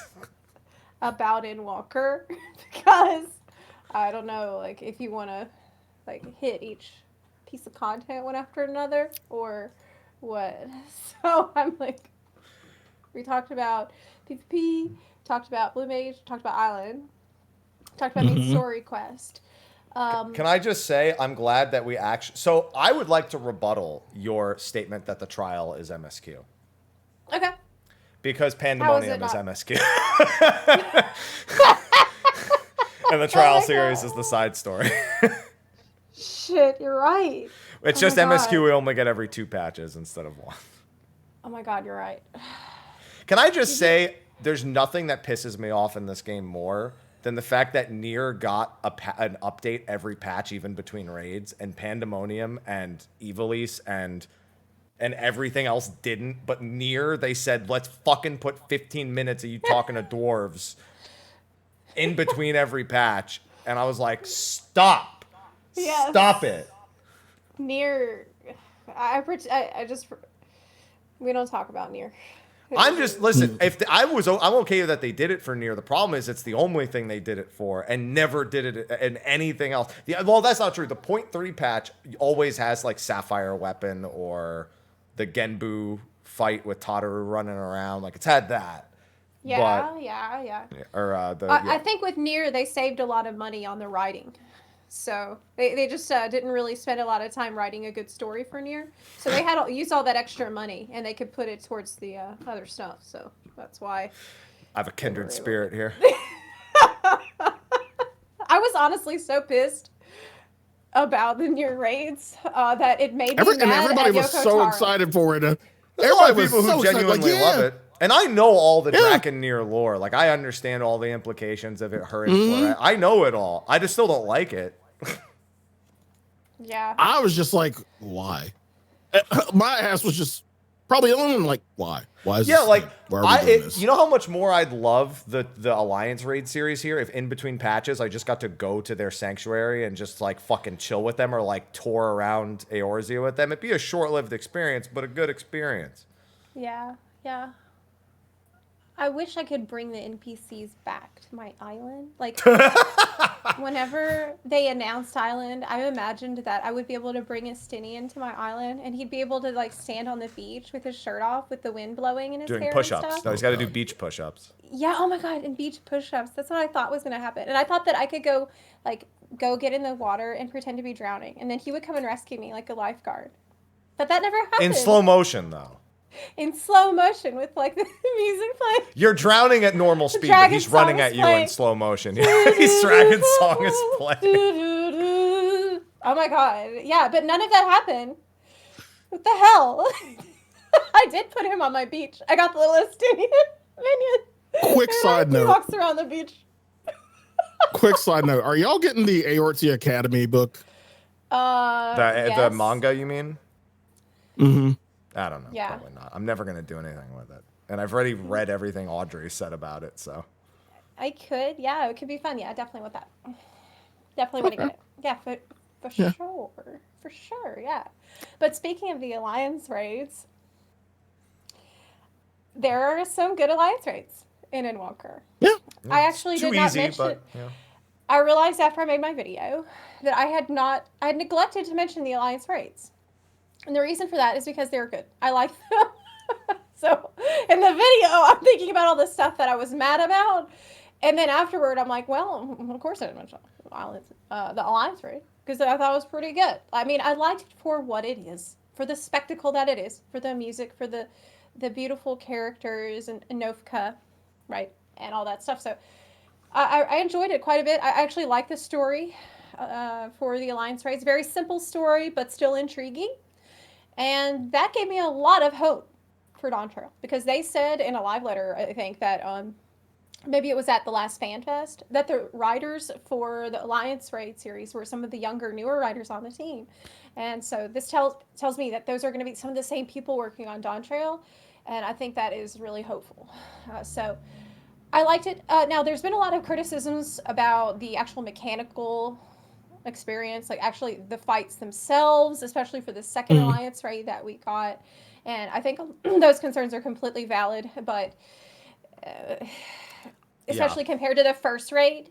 The first raid, it seemed like they took some more, there were more iconic moments, I guess, like with fighting a Byragot, and he has, like, you know, the blocks and the hammer, and you could fall off. Fighting on and Rhalgr's hand, yeah. The hand. Bob and then, the Builder. The scale. The scales. There was these really cool, iconic things that you think back, everybody remembers all those. And that I thought like that's peak Alliance raid content of what they want it to be, where everyone can have fun. It doesn't have to be that hard, but there's still some cool things going on. But with the second one, it kind of felt like more of a snooze mechanically, even though I loved the spectacle of it. It felt a lot more like just watching a movie. And so that, I think, affected the replayability of it, because if it feels just like watching a movie, then you probably don't want to watch your favorite movie over and over and over again. Like, Yeah, even you if it's say a movie that, but my dad watched love. Gladiator so much growing up. It was on TV all the time. You just rewind it and play it again. I don't want to see Russell Crowe anymore. I don't ever want to see Russell Crowe again. I honestly can't think of a movie that I would. Well, except Lord of the Rings. But look, it's not Lord of the Rings. Okay, it's it's good, but it's not like gonna change my life or anything. So it's just, it's fine for what it is. I would like it to have been a little more. But again, Alliance raids have had and probably will always have the same issue with every piece of content that they make. Keeps having since forever, which is once people get their glam, once people get their minion, if they care about that, they're done. They're done. And they just feel like they don't need to go back. Maybe some people will do the raid roulettes though, and since they're fixing the raid cheesing, that's probably going to help a lot with more people doing that content, which is really good. But a lot of people I've found just like to do the roulettes because it's a habit, because it's just a thing that they like. That's part of their daily routine, and so they log in and do that each time, and it's just like, well, you know, I don't need to be titillated. It didn't need to be funny. I'm glad you made it funny. It didn't need to be. But some people are very titillated by this new raid, especially the Nofka part. Yeah, it's my two favorite parts of the raid. Mm-hmm. I like when they said during the live letter, like, no, we're not showing, we're not, we have no reason to not show her from the front. And then we saw her and we're like, they had two reasons not to show her from the front, and they lied about both of them. Yes, I remember that. That was so funny. They really, they know what the people want. Yeah, now they're titillated already. They delivered on the Alliance raid. However, about the Alliance raid, one more thing. I think a lot of us were expecting the final boss to be Halone. And by the way, Halone as a fight feels like a final boss fight more than the Mentvina fight does. And we were expecting Ishgard song, because for the first one we got the old Oz song, which was so cool. Which is why I expected Nemea, actually. Everybody was like, wow, awesome. So this Alliance Raid series, we're going to be celebrating each city-state. And, like, the song will be celebrating that town. Like, we're going to have one for Gridania. We're going to have one for Limsa. Yeah, it was cool.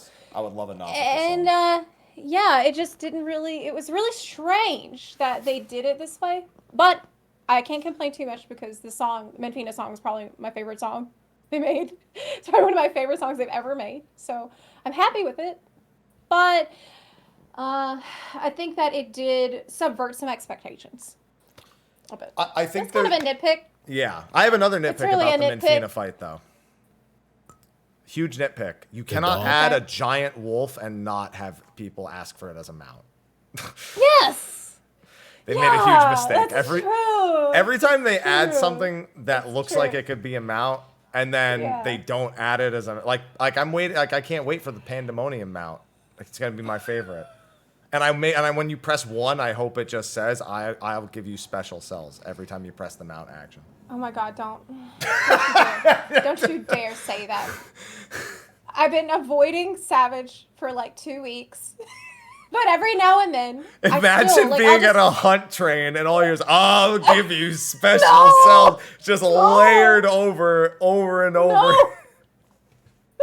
No. Oh God, so said Mog Station has entered the chat.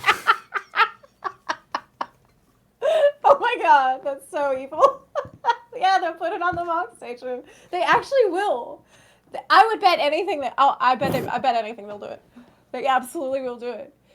Hey, what do you think about them making the axolotl the raid mount? Is that okay? Because shouldn't raiders not get cute mounts? Aren't the cute mounts only for Mog Station? Because raiders are cute themselves. They're so cute. Yeah, we're the cutest. Look at this guy. Look at this guy right here. He's so cute. He's so cute. He's such a cute raider. Look at him. Yeah. Yeah. Yeah, I mean, true. Wait. Okay, true. Yeah. You do not put cute mounts behind sweaty, try-hard content. Did you see that copy pasta? No, I've seen it. I gotta find it. It for you. The axolotl is a pretty good running joke. It just didn't expect it to run so far. Oh, because yeah. No, because that's the whole point, is that the axolotl is lost the whole time, and it gets so lost it becomes the mount. I found it. Here, I'm gonna send it to you. This is the copy pasta about the axolotl. I am beyond livid that the axolotl mount is locked behind sap. Oh, hold on. Let me actually visit the site, or it's going to get cut off here. Let's see. Make the axolotl mount. Oh, I did see this, actually. You did? You did? Yeah, I did. I did actually see this. Right. Yeah. Make the axolotl mount and drop from the ether font instead of savage now. All caps. Now. I am beyond livid that the axolotl mount is locked behind savage. After I submitted a report in-game, the GMs told me to post on the official forums instead. Here's the thing, Square Enix. Forward this thread to the developer who approved this and let them read this word by word.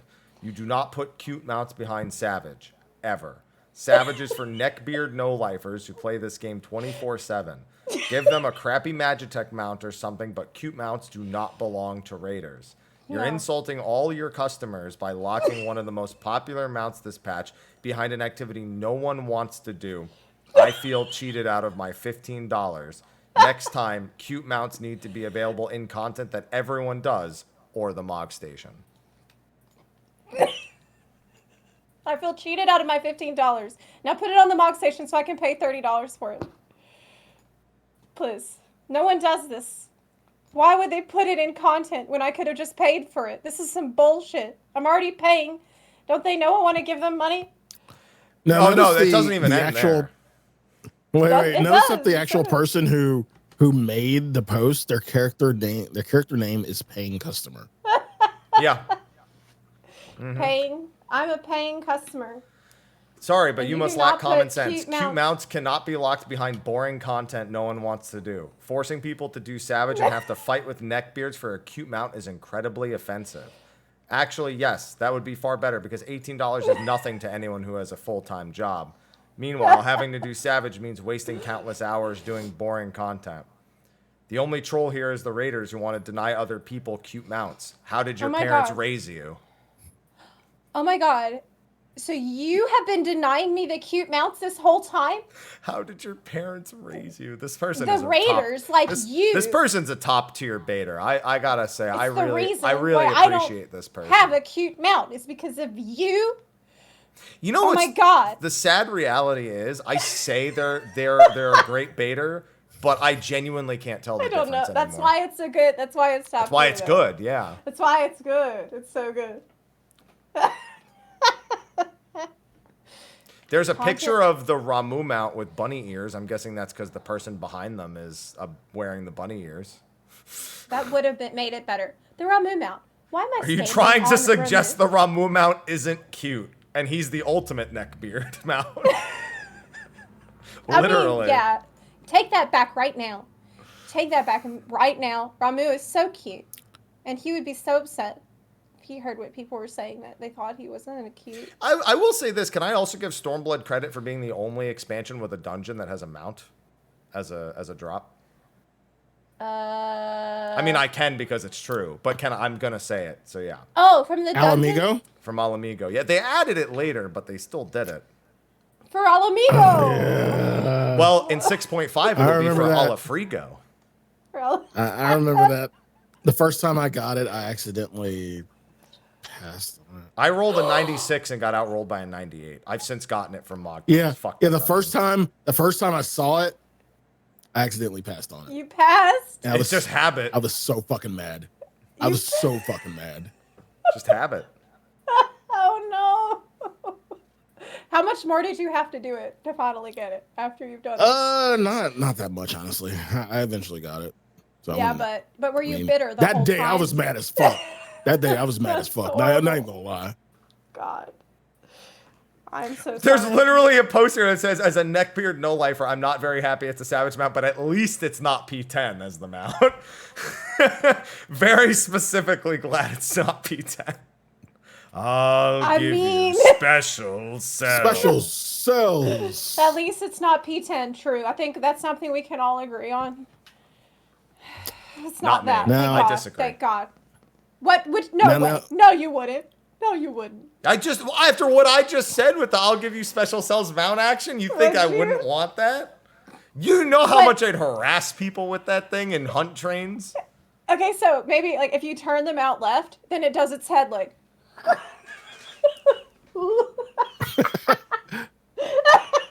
Oh my god, I hate it. I don't want to think about it anymore. It's so cursed. Will it be able to drift like the Mame Shiba? Everything can drift. Drifting. Man, y'all know more about that than me. I've never tried to drift. No, Zep. We had to come to this point. Okay. We talked about, a lot of things that are wrong with Endwalker. Yes. But Zep, there's a solution. Why don't you go play other stuff? Well, the thing is that it's hard for me to play other stuff because there's so many characters in Endwalker that are so, like, iconic that I don't want to be far away from. That, like, really Endwalker helped me get to know them so much better. Like, for example, I got really close to Asterion in Endwalker. That's a really good character. And another one is Halcyon. Like, I think these are really good characters that they added that I've enjoyed so much in Endwalker.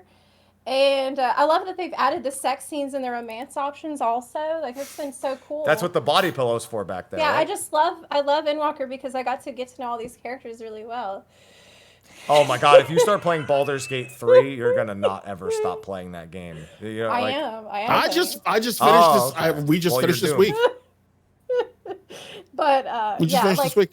God, it makes me so mad when people say this because. Why does it make you mad though? Because it's the same as telling people to just quit.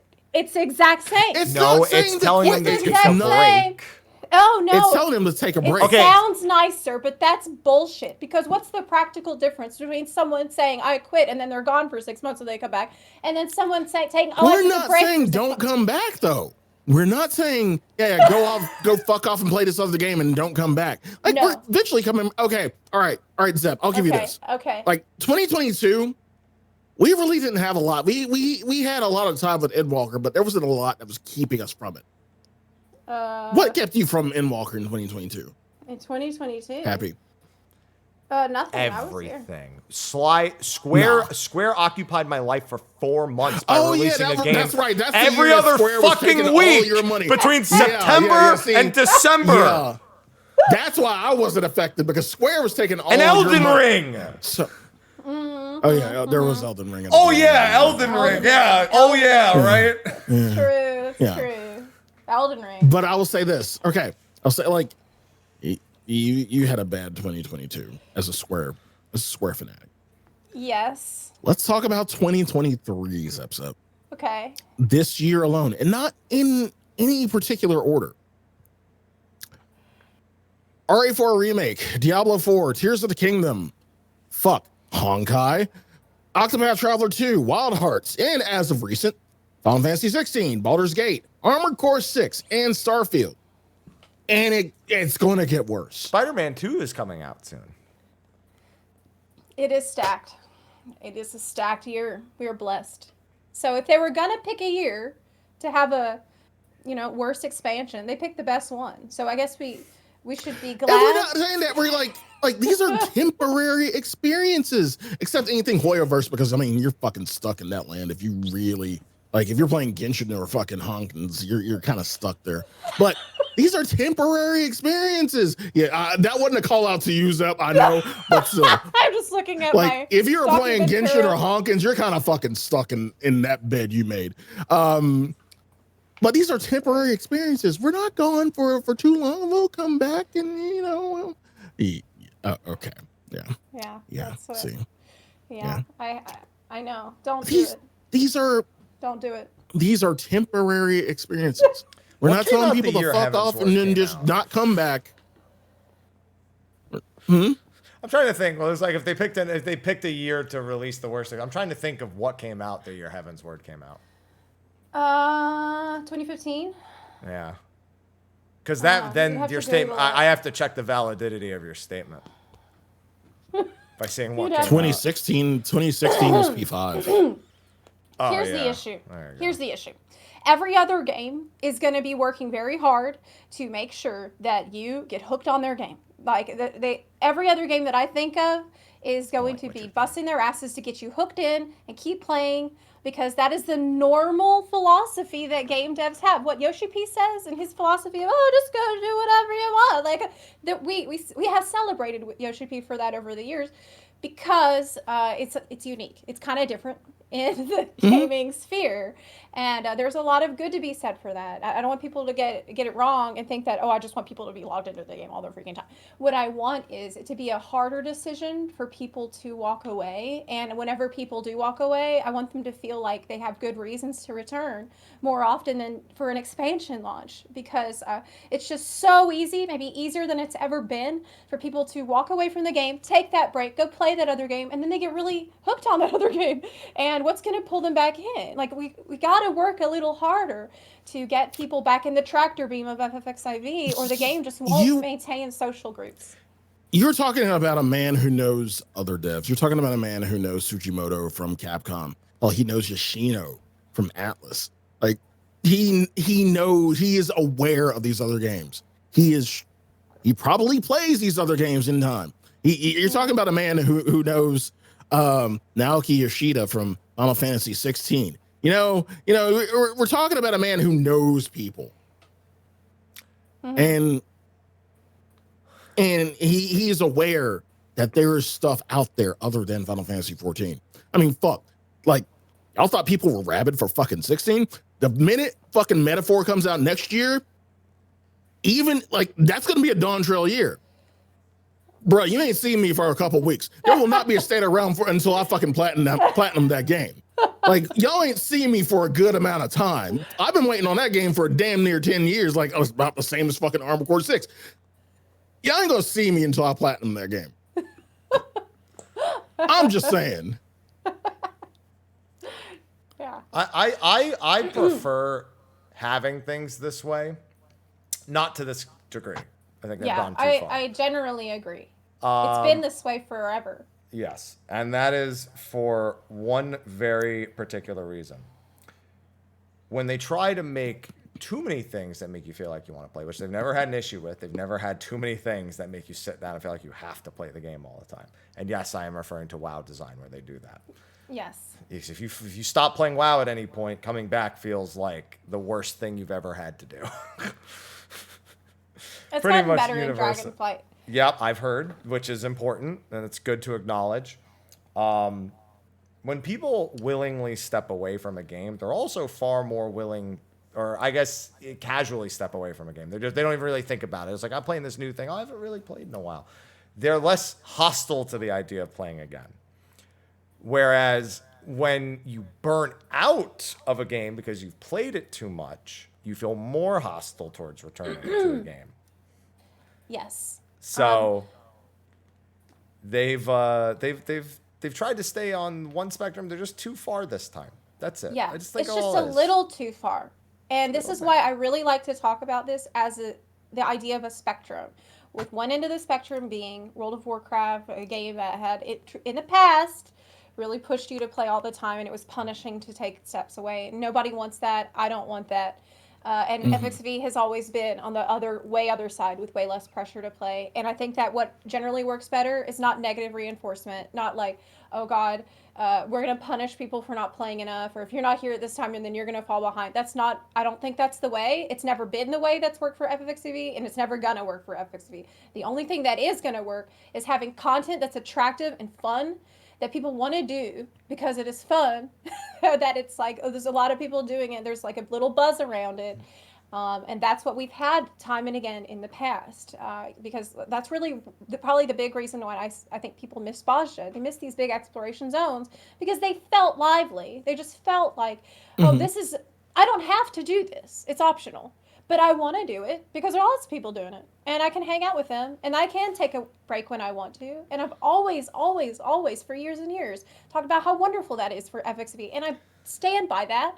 But you have to acknowledge when this philosophy can get to an unhealthy extreme, far off the other end, where people feel like there is so little pressure that there is no real pull, no real allure to do anything right now, because there's nobody else really doing it right now, so I could just do it next year. That you have to acknowledge that this is dangerous and is damaging to the social cohesion of social, like, people being around. If you have everybody as a business model, as a business model, I thought early on for me playing this game as a business model, I thought that's kind of fucked up, but go ham, we can do other shit. Yeah. But at the same time, I kind of love that because I cannot, for the life of me, I mean, even though this is like my main game, I cannot be beholden to one game. I can't. Yes. Especially when there are so many good series. Again, shit. Like the minute Metaphor comes out, I'm losing my shit. I'm gone. The minute the next Shin Megami Tensei comes out, yeah, you ain't seen me for a good couple of weeks. I'm gone. Like I can't be beholden. Like there's just too much good out there for me to just be beholden to this. And I'm not saying I'm fucking up. I mean, I keep my sub for a reason. I log in every week, to do the grind and whatnot, to raid and whatnot, and I'm out back on my other grind, And like you said, some people won't at least go that far. They will take a break, which is fine. Yeah, okay. It's good that we can do that. But yeah, it from a business perspective, it is kind of fucked up that you can say that. Look, now it's just about the interest in the game, about maintaining some interest in the game. It's bad when I hate to say this, but it's not a ghost town though. It's not a ghost town though. We need to keep some people caring about being logged in now and not next year. Okay, that's all. It's just crazy that we're all just gonna say it's all right if everybody plays for 1 hour and maybe they'll come back in 5 months, because who's gonna man the hatches? Who's gonna batten down the hatches on the ship and man the home base? Who's gonna be there making the content, making the events, making community events, talking about the game, streaming the game a lot? Who's gonna be doing that? And you say that, and again, we're not empty. Again, one thing that the community has been really, really good at is making their own content. Oh yeah. You know, oh yeah. True. You know, housing, fashion contests. I mean, you've done quite a few fashion contests. Oh yeah. You venues, nightlife, you know, like all this is there. People are still making their own content. So it's not dead. Yes, but we're talking about mostly with this conversation that I have to remind people constantly of. We're talking about new content, how well it does this in Endwalker. So when I'm thinking as a streamer, what will I stream? What events will I do? How will I make something fun for FXEV that I think people can care about? I'm looking to like really older stuff. I'm looking at Eureka. I'm looking at maybe PvP. I'm looking at not Endwalker content. I'm not like, so that's really what the criticism is about. It's about new Endwalker content and how well or how badly we think it measures up and keeping people engaged and interested. We're not talking about the whole game is dead. That's not what we're saying. There's plenty of, that's why I mentioned all these other things. We're saying that this new content is not keeping people engaged long term. And if they continue down this path, we're going to have problems because we still have a lot of other stuff that's going to keep people entertained. But this is a dangerous philosophy when it comes to keeping social groups together in the game. True. So, but again, we're not. Sure. Yeah. Yoshi P, we had a live letter where he was sitting there playing Tears of the Kingdom on his Switch. Remember that? A few months ago. A big thing that's also changed. So, I have played the two polar opposite extremes of MMOs in my life, and they have been my two main MMOs. I played Final Fantasy XI for a long time, and that was a game that was your life because no activity was a short activity. I now play the opposite, where I don't have to play that much at all, and I can experience as many things as I want. And I see the pros and cons of each. I'll certainly take this end of the spectrum with some minor adjustments. Minor adjustments. Minor. Like a relic grind. Yeah, the relic. The relic was it. Like I said at the start of the show, my cliff notes is there's no relic grind. It's the relic. We don't have the relic. So people just feel like that was the thing that kept people playing the game between the patches. And we're not talking like we don't expect to be logging into FXCV all the time, week after week, for every week of every month between the 4 months between major content patches. That's crazy. I don't think any of us really want that. But we're just seeing, like, I would like maybe the first month and a half after the major patch. It seems like there's a lot of excitement about the new content and a lot of people talking about and doing the new content instead of me feeling like it's dying off after a week. You know, but I don't think that's a crazy thing to point out. And I don't think that's crazy to want people to be more engaged for longer than 1 week after the major patch. That people really want to blow it way out of proportion and say, oh, well, you think the whole game is dead. Oh, well, no. We're talking about Endwalker new content. So if you're a new player and you have a backlog, you probably won't even notice this kind of shit. It's just my experience with this expansion. Tell Yoshi P to stop fucking centering patches around fucking new releases and shit. Yeah, tell the other companies to stop releasing every game 2 weeks apart from each other. For the last Tell Square that 11 shit. months. What do you mean there's no time for them to do it? I've had a new game to play every 2 weeks since like February. Yoshi's on the board. He can do this. He can let me tell do you something about the relic. I've heard from a lot of really casual players who are quite happy that the relic only takes homestones now. They're glad they don't have to do this huge grind. It's easier. It's faster.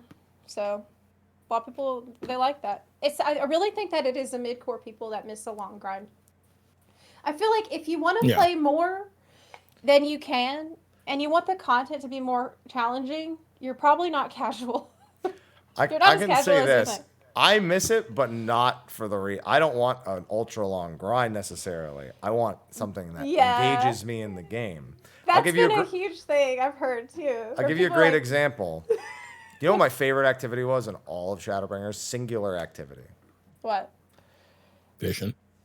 Fishing? No. Juicing through Delubrum Reginae in 11 minutes. For my relic. Oh my god. Oh yeah. I never. You mean normal mode? Oh yeah, the speed runs of Delubrum. Those are still going. 11-minute runs Those are of still Bozja going. was my key. And I had basically a relic done every 5 Delubrums after they changed it. So it was like I wasn't in there to do, but that was the other thing. I could do multiple relics at one time, so I could be working on phase 3 of one relic and phase 5 of another relic. With tomes, I can't even buy stuff to make crafted gear if I wanted to because it overlaps. Like the price of tomestone, like materials, has gone up just because people have to choose between which they do. And then people are choosing not to do relics because they want to make money off tomes. And it's like, stop. There's too many things I want to do with tomes. I don't want it. I just give me the juice. I need the juice. Yeah. It's a whole discussion to be had about Delubrum. But I don't know if we have time to get into that today. It's a whole thing there. But yeah, the relic, it's really, it was, when I used to say that, if this is peak casual content. It's something you solely work towards over the entire expansion. And that it shows that you have dedication and you played a lot. What the hell? That's not casual. Now I've realized this doesn't sound very casual at all. No. What they made it is actually casual. And it's just I am not as casual as I thought I was. I don't know how you ever thought that about yourself. I don't know. Well, I don't know where you got that thought in the first place. I don't know. I thought that some things were casual that are not. Now I see that they're not. So, yeah, I'm going to be talking about that in my next video. The casual stuff. I had a whole come to Jesus moment about it. I've had my eyes opened about it. I'm not that's the title of the video. I'm not casual. It turns out I'm not that casual. I don't know. There's been some discussion too I've seen in chat a little bit about combat and how if people felt like the combat required more effort and was more engaging, then they would be more willing to do all kinds of different content that they're currently not super incentivized to do. Like they'd be maybe more interested in doing things like dungeons, aside from out of habit. What do you have something to say about that, Mr. I played Heaven's Ward. They're wrong. They're wrong? They're wrong. You don't miss... 2-minute meta's not good. Bow Mage? But they're wrong. This is a whole other thing, though. Like, I avoided talking about that in my video because I knew it would derail the entire conversation. Because it's like we've had this conversation for so long. We just know that we want. Just have them say Shadowbringer's combat was better than Endwalker, because saying if it was more complex, it would have more fun doing the activities. No. Heaven's Ward was not more fun at any capacity because of the way the jobs were designed. But no one remembers Heaven's Ward anymore. We're old. Most of the people talking about this weren't around for Heaven's Ward and thus have no idea how much better they have it now. I didn't really know how to play at the time. I was actually playing Dark Knight in Alexander raids. And it was like, as a new player, holy shit, it was way too dank for me. I sure did love Dark Knight's running out of TP 2 minutes and 40 seconds in and looking at me as the ninja and being like, fix this. Come on. While the other two melees are looking at me, come on, fix this. What are you doing? And then I'm looking at me like, somebody help me! God, so many bad memories of that. Mana management in A6. Oh, God. Like, between the bosses. Like, the bard would try to recharge my mana. If we had Heaven's Ward's gameplay still, this game would have died again. I mean, maybe. It was jank. What I had to do at the time was pretty jank. But what do you say to people who feel like the dungeon is boring?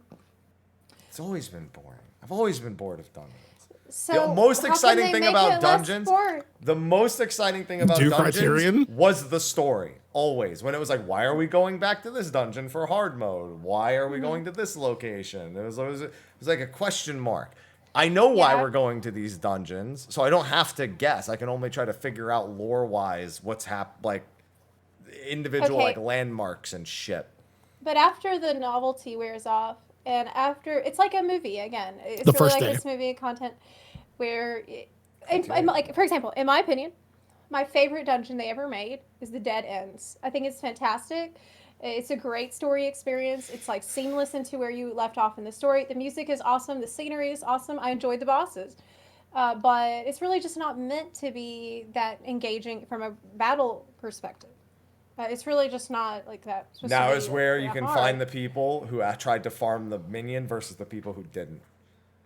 Because the people who did hate that dungeon most of the time. I farmed it. But I did it with trust.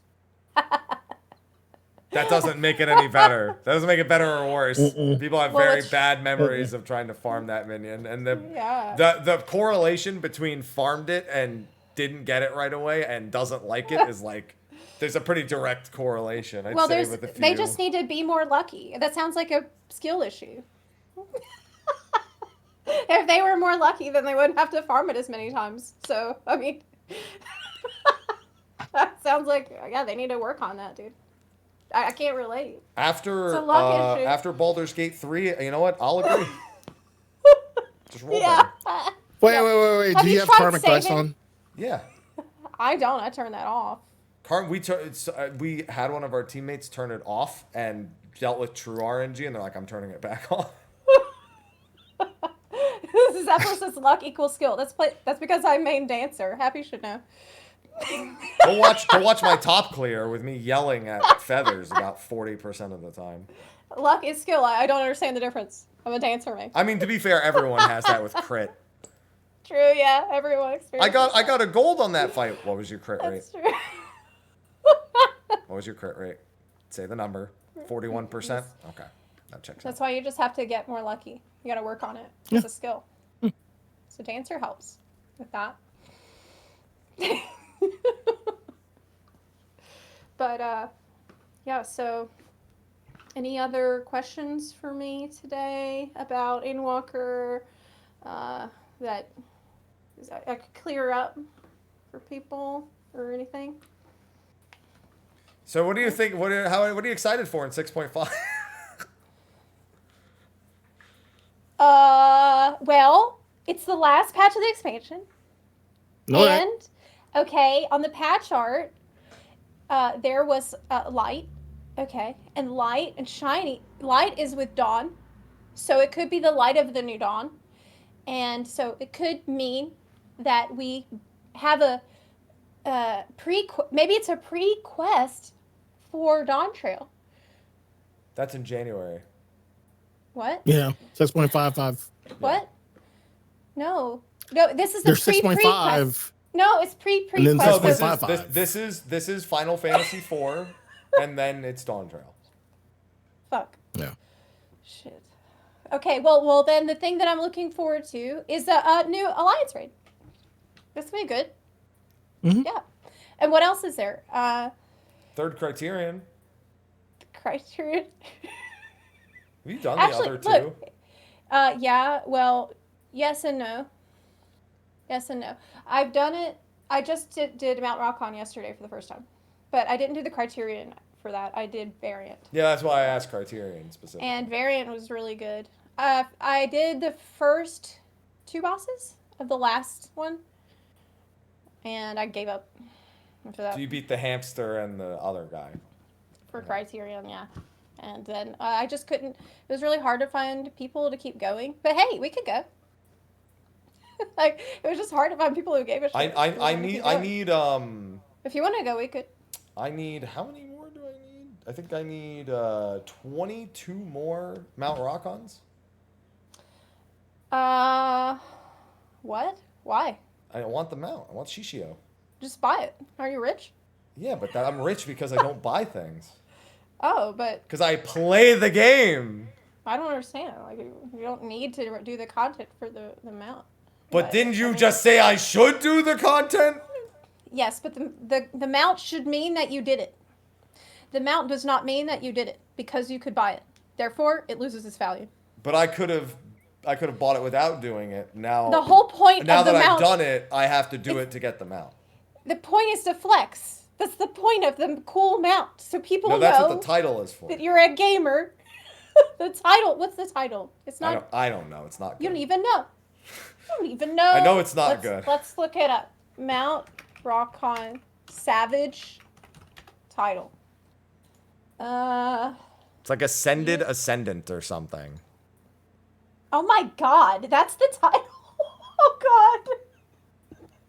This is the title. I'll put it in the chat. This is the worst title I've ever heard. Ascendant Ascetic. Ascetic. That's what it is. I knew it was two ass. I'll put it in the chat. Ascendant Ascetic. That sounds so bad. I mean, to be fair, I've struggled with content motivation since doing ocean fishing because there are no better titles in the game. You got the best title in the game. Yeah, I doomed myself. As soon as I got World Class Troller, I lost an entire category of motivation. Yes, you did. I literally didn't wear the DSR top title at all. I was like, I don't fucking care. That's the title. I put it in chat. Ocean fishing. Dude, you know how little titles mattered to me? I didn't even do Palace of the Dead from floor 1. I did it from floor 51 because I didn't give a shit about Necromancer. No. No, you didn't. What? No. Is that true? Sly, Yeah. Is he lying? Is he? It's very true. No. I soloed it from floor 51. God, that makes me so mad. Why does that make you so mad? Because I worked so hard to try to get more than 100 in Palace of the Dead, and you don't even care. From 1? You could have just gotten it easily. Yes, from 1 every time. Every time I started from 1. Oh, honey. I started from 1 4 times, and on the 5th time, I said, I'm done starting from 1. And I cleared on that very next one. So. Oh, okay, so it was just 1 time. It was Yeah, just but it only took me 5 times total, so. Oh. What job did you do it on? Machinist. Oh, okay. Well, What does that mean? I mean, it's the easiest one, so. Yeah, of course. What, do you think I was going to do it on a hard... What, do you think I'm going to do it on fucking Astro and hate myself? No. Look, I can't even do it on the machinist. I got DC'd and I got really mad. And I quit. I got DC. I had got to Behemoth several times, and he always got me on like the last, because with Warrior there's a very specific series of buttons you have to press at a very specific time, and it's very hard. And if you don't, you will die. And I did it like 4 or 5 times, and then one time I had almost gotten back to Behemoth. And it, by the way, each time takes like, I don't know, 8 hours to grind up to that point. More than that. Or more, 8 to 12. And it was really, really... I had almost gotten back to Behemoth. I had like an amazing run. I had all my Pommanders, and I DC'd. And I hope... Oh man, I lost. Oh yeah, I would quit immediately too. If it was Heaven on High, I wouldn't quit, but if it was Palace, I would quit immediately. If you DC, even for like 2 seconds, it's it.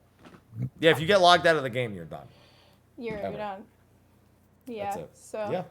I was doing work. I think I will go back to it though. It's been long enough. Have fun. I'm ready. I'm ready to do the solo. I never finished my Ortho solo. I have a save at, I think, 81 right now, and I've had it since it came out, and I'm just like, yeah. You have fun with that shit. It's a better title for Orthos. It's like King of something, right? Necromancer's the best one. Necromancer's still the... When will they learn about why players go for titles? It's to sound cool. It's to sound like you're a big shot. I don't know if mine makes me sound cool, but it definitely lets people know who I am. Yes, it's a self-expression. And so I'm not going to express myself with ascendant ascetic. People don't even know what that means. It needs to be like king. King of the mountain. Queen. Of like, that's why Goddess of War is such a great title. It's fantastic. It's a good God title. of War. Awesome. Boy. Really good. Cool. Boy. Read it, boy. Read it, boy. Boy! Yeah. Anyways. Endwalker leaves much to be desired, in my opinion. If you take your extreme time with the content and take it very, very slowly, you will probably have a better time overall. If you, I feel like getting told to go play other games, it's very Zepla, go play dismissive. Armored Core 6. There's robots. I'm not going to do it, probably. Please. You think I should? I'll get you the game. All right, if you give me I'll the get game, you the game. Okay, if you give me the game, I'll do it. I'll try if you can do it.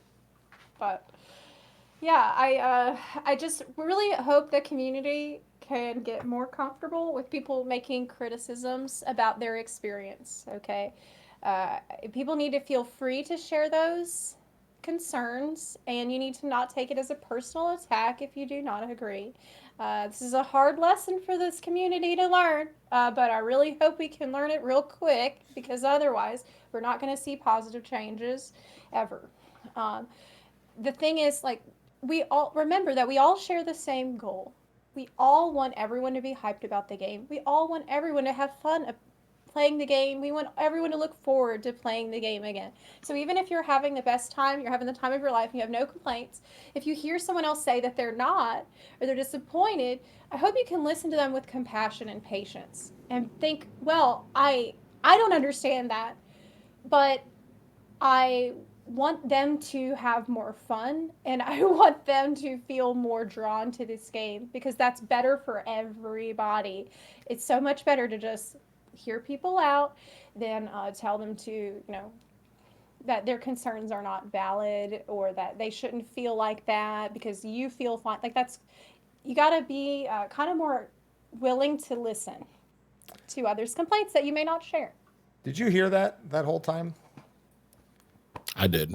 That was the sound of your opinion being burned in the fire pits of the internet. as is everyone else's. Yeah, I know. That whole speech, you know what if you put that through an completely internet pointless. if you put that through a translator, the human thought to internet translator, it starts as what you said and comes out as blah blah blah blah blah to 99% of people on the internet. Oh my god. There's that filter, there's that 1% that catches what you said, and they're like, "Oh, that's a really well-leveled and reasonable thing to think," and I'm really glad the people that heard what I said don't need to hear it. Oh, hey, Nora. Precisely. That is exactly the truth. The people who need to hear it didn't. Yeah, the people who need to hear are like, why would they hear? That's the whole problem. Hey, Nora, what's up? Hey, sweetie. Nora's here to say hi. Nora.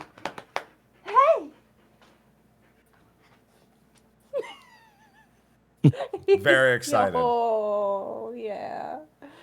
Such a sweet baby. Nora. Basically, Nora's here to save the day for everyone that didn't like my opinion. Yeah, better than my two cats doing nothing to save the day. Look at this. It's like, well, you might not like Zepla, but how can you not like Nora? Hey, sweetheart. Oh my gosh, she's so cute. Perfect time for a licka emote. Licka. Oh. Precious baby. Precious baby. That's one fluffy puffy. Yeah, she just went to the groomer recently, and the groomer cut off quite a bit of fur from her tail. So her tail is really small right now. You kind of see her wagging it. Nora, her tail is a little smaller than usual. But all the more But cute. it's more cute. Oh, There precious one. Precious one. So yeah, look, I don't feel doomer about the game. I really don't. I think I'm really hyped to play stuff that I feel like playing, which is generally not Endwalker content, but that's fine because I'll still be around. I am looking forward to Dawn Trail. I'll see y'all at, well, I don't know if I don't think you're going to London Fan Fest, but I'll be there. Nope. And I'm really excited about that. Like, I care a lot about the game.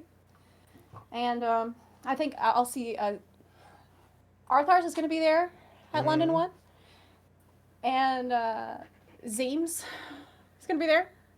So it's awesome. We have a lot of exciting stuff on the horizon. And of course we have the patch coming, which I actually don't even know. We'll probably do the new Criterion. Maybe it's not going to last that long, okay? Maybe it's not going to be super long replayable content, but whatever. We're going to make the best of it. It's okay, And, because then you'll get the Fallout guys. I keep calling them Yes! Fallout guys. I've said Fallout guys so many times, referring to us like Fallout Boy, which was actually on at the gym yesterday too. Weirdly enough. Fallout guys, yes. Fresh on my mind. Coming. Yeah, the Fall Guys collaboration. Imagine a Fallout Boys 14 collaboration. Yes, that's going to be really fun. And all the new players will be coming in from Xbox and like new free trial people. So that's really exciting too. So there's a lot of good things to look forward to. And by the way, if basically what I've concluded is if you're having a hard time finding content because it's either too casual and too easy to interest you, or it's too hardcore, just be more hardcore. Just get better at the game. That usually opens up a few doors, yeah. Just literally just work harder and get better at the game, then you'll have more content. Stop being so picky. I mean, I'm gonna have to if I want to clear top. Do what I'm doing. I'm making a whole free trial account just to experience what free trial players do, and then I'm gonna do UCOB on the free trial. What? Yeah. It's actually gone so quick. I went from level 39 to like 59 in like 5 hours. UCOB. That doesn't have cute weapons though, so I won't do that. It's glamour. Glamour is the end game. You want to know what's really weird? Being on a free trial account, but I have a Shadowbringers primal mount because of the Rising event, and I won't even get to Shadowbringers content in a free trial for probably like 4 years. I can't wait to run around Eureka with a Shadowbringers mount and be like, I'm a free trial player, and they're gonna be like, yeah. Yeah, you have to grind through Eureka again. Actually. Yeah, you're Freaka. Eureka. Free COD, Eureka, for Ala Frigo. We've got all of them. Is Zepla only doing top for glamour? Well, yeah. What, do you think I was going to do it for the for the experience? No. Like if the weapon for that was notch ugly, on your belt, you want I to do it for didn't. that notch on your belt? Doo-doo. No. Doo-doo. I wouldn't do it if I had an ugly weapon. Doo-doo. No. No, not doing Shut up! that. It's all glam. It's all glam. All Or glam. in the case of Baldur's Gate. Oh yeah. In Final Fantasy 11, it's oh. Yeah.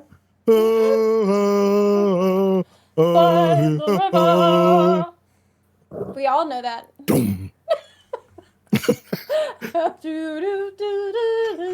I'm ending the show. It might as well be the Endwalker main theme. It's the main theme of Endwalker. People even miss the home screen from Shadowbringers now that you say that. Home! Riding home! I do not miss that. Every time you boot it up. I do not miss The worst, getting knocked off the my worst chair. was getting on so the mount from getting all the Shadowbringers mounts plays the login screen music, so you get on it and everyone watching your stream is like,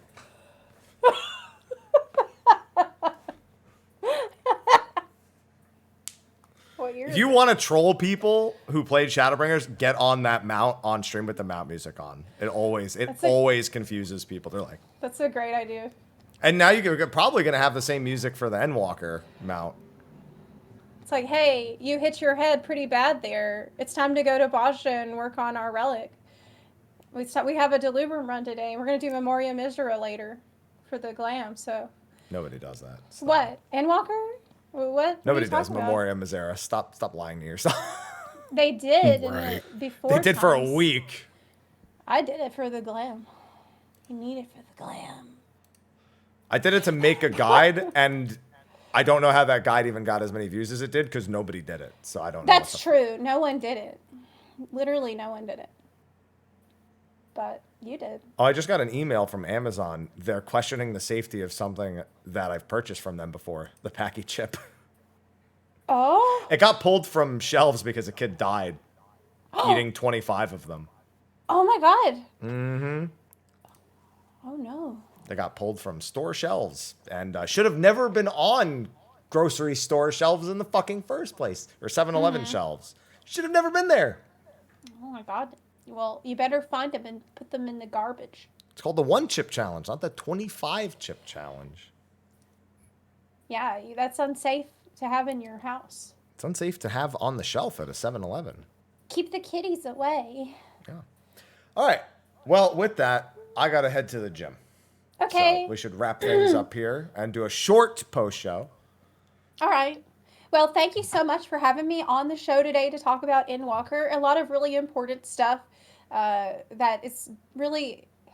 I hope that people can not see everything as black and white with this discussion, and that they can maybe be more open to hearing criticisms about the game, and but know that we bring these things up because we care a lot and we're monitoring the trajectory of the game and seeing the trends. We want a lot of people to be hyped about it. That's all. We share that goal. Remember that.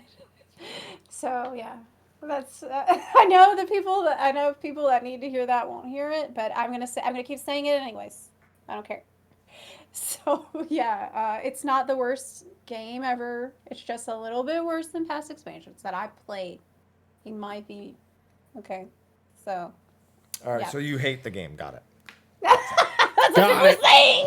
God, Good it's driving me show. crazy. Good show. Good job. Good show. It's driving me insane. It's driving me nuts. Don't worry. I get the other side of it where I'm like, yeah, I thought the content was good, but the rewards weren't good. It's like, oh, shill. And I'm just like, you stupid motherfucker. Oh, yeah. If you say it's good, then you're a shill. If you say it's bad, then you're a hater. Yep. So. That's like me with the Nier with Nier. I'm like, yeah, I really like the actual games Nier. I'm like, yeah, I like the story and the world and the RPG elements, but the gameplay is really lackluster. And people are like, oh. And I'm like, you know what? The game fucking sucks. You fucking suck. Yoko Taro's a sham. It's been shit since Drakengard. Nobody loves you. Oh no. Peace is gone now. God. People come to accept that because the internet has trained them to do so. Very It's a spiteful. whole other topic. But yeah, I really appreciate you having me on today. It was really fun chatting with y'all as always. And Yes. I've got to work on my next video about casual stuff that I know all Yes, about. you do. Yep. So, yeah, I'm trying not to just keep talking constantly. So I'm just trying to. I'm forcing myself to shut up. So, Zepla, where can they find you at? Oh yeah. So I forgot. Right. On twitch.tv/ZeplaHQ, I have now a second Twitch channel that I'm pretty much just doing WoW hardcore on at night. It's really like I'm not really putting on a show on the second channel. I'm just chilling on there. But that's Zepla at Home, ZeplaAthome, and it's what it sounds like, Zepla at Home. Like, don't expect quality. And then YouTube channel where I made this video that we've been sparked a lot of this healthy discussion, I think, in the community. My YouTube channel is Zepla HQ on YouTube, and I'm on Twitter at X, as formerly known as Twitter, as XEPLA on there. When you said as XEPLA, I thought you meant Twitter as X, so I got confused. God, I know. Everyone's saying that to me now. It's so annoying. They changed it. They think that Zepla is just because Yeah. Oh, she just loves X so much. She just loves the new Twitter so much. Change her name to X. You want to know? I literally, it's Twitter on my PC. It's Twitter. No, I mean, like, Twitter. literally, We gotta call it Twitter. I've installed the thing. It shows the bird. the branding is Twitter. None of the X features. It's literally Twitter on my. Oh, that's my awesome. PC. I need that. I need that too. Yeah. But anyway, yeah, that's all my stuff. All right. Thanks for joining us. You're very Thank you. welcome. You want to know? It's funny. You and your dog are like the same volume at the microphone, which means your dog is very loud. She is breathing heavily at the moment. She's very excited. Yeah. So Sly, Yes, sir. thanks for asking her to do the show because I forgot. I was like, I should do that, playing Sea of Stars and Ever Crisis the whole time, just like too many other games, too many other games, too many other games. Oh, that was a good idea. I was going to do the same thing. You did it? Great, thanks. All right, we're good. Too many other games. I know. Yeah. I know. Playing other games. Problem. We should be glad Endwalker is how it is. Works for me. Yeah, we're, So Sly, what are you? it's all right. Yeah, it's good. Sly, what are you up to? You can find me at twitch.tv/Sly, aka Gray Fox. You can find me on Twitter at Sly the Fox. Not so much what I'm doing this weekend. I mean, it is the start of the NFL season, so go football. Actually, a good friend of mine and another Final Fantasy 14 community member, Inari Reiju, is having a charity stream starting tonight and going through Sunday for the Maui fires, because she is a Hawaii resident. So if you would like to contribute or find out more, there's a link in chat right there. Again, everything is throughout the weekend, and I'll be taking part today and tomorrow. So yeah, definitely consider contributing towards the Maui fires, whatnot. Other than that, yeah, like I said, first weekend of the NFL season, you know, football. Yeah. So yeah, if you are a 14 fan and if you're a part of 14 fam and you are a sports ball fan, I do have a post to show me your. I want to see some people in their NFL gear. I want to see y'all in your NFL gear. So I have a post. What if they have if you have themed teams, jock if you have- straps? Let's go with that. Sure. Like, yeah. So if you like the sports ball and you got your favorite team, I want to see you in your favorite gear. I'll be wearing my Dolphin shit on Sunday anyway. So yeah, there's that. So yeah. Apps. What's up? What's going on, buddy? I'm tired and busy and collecting my daily stuff in Evercrisis at the moment. Yeah, you can find me, Mr. Happy1227. All the usual stuff. Pokemon DLC is coming out soon. Lies of P is coming out soon. Infinity Strash, Dragon Quest is coming out soon. 6.5 is coming out soon. Which means Criterion would be soon after that. All these other games coming out soon. Spider-Man 2 is coming out. We have FanFest, and in the third week of October, there's Super Mario RPG Remake. There's Star Ocean 2, the remaster being with the release. Yeah, there's a lot to do right now. Yeah, there is. Yeah, which is great. Were you gonna play Genshin Impact? I haven't played or Genshin. Honkins? I haven't played Or the Genshin Honkins? since I had got my C6 Ayaka. They just C6. Yeah, I didn't spend any money other than the season pass, but I No didn't way. pull for 9 months. No. I have a video of it. Yeah, I have a video of me doing those Ayaka pulls. Yeah, Well, they just had an expansion, I know. so Yeah, it's pretty good. But I fucking hated Inazuma, so it's gonna be really Inazuma hard was for me rough. to ever want to go back because I have to finish Inazuma. It gets better at the end for sure. I've heard that the chasm is not much better. Chasm is cool. I've not heard that. That's not been the sentiment I've been provided. Well, the story you can just kind of, streamline, beeline through it. Yeah, that's definitely what would be happening. Because what do I need? I have C6 Ayaka. That's With true. like 46% crit damage or whatever, 46% crit rate and like 300-something% crit damage. Yeah, oh, and I got C3 on her weapon too. That was right. From that same thing. Yeah. Well, then you're set. Yeah. So, No. anyway. Maybe one day. Sumeru. Maybe I'll see you one day, Sumeru. I'm not going to ever Maybe. see Sumeru. It's not going to happen. I believe. No, it's probably not going to happen. Either way, that's going to be a wrap for this week's episode of State of the Realm. Please look forward to the live letter in 2 weeks. And we'll see if we're doing anything next week as well. Hopefully everyone's been enjoying their Mog Tomes and got their Rising Phoenixes and playing their Kupo adventures and all the good stuff that you could enjoy from the seasonal event. Yeah, got your cat umbrellas and your framer kits and whatever mounts you were missing and all that good stuff. All right. So with that, short post show, and then I'm off to the gym because my stomach is telling me I need to work out and eat or I'm going to pass out and die. So I'm going to go do that. So thank you, everyone. And thank you, Zepla, again for joining. And we'll see you all. You're very welcome. See you all next time. Bye-bye. See you next time. Bye. See you soon.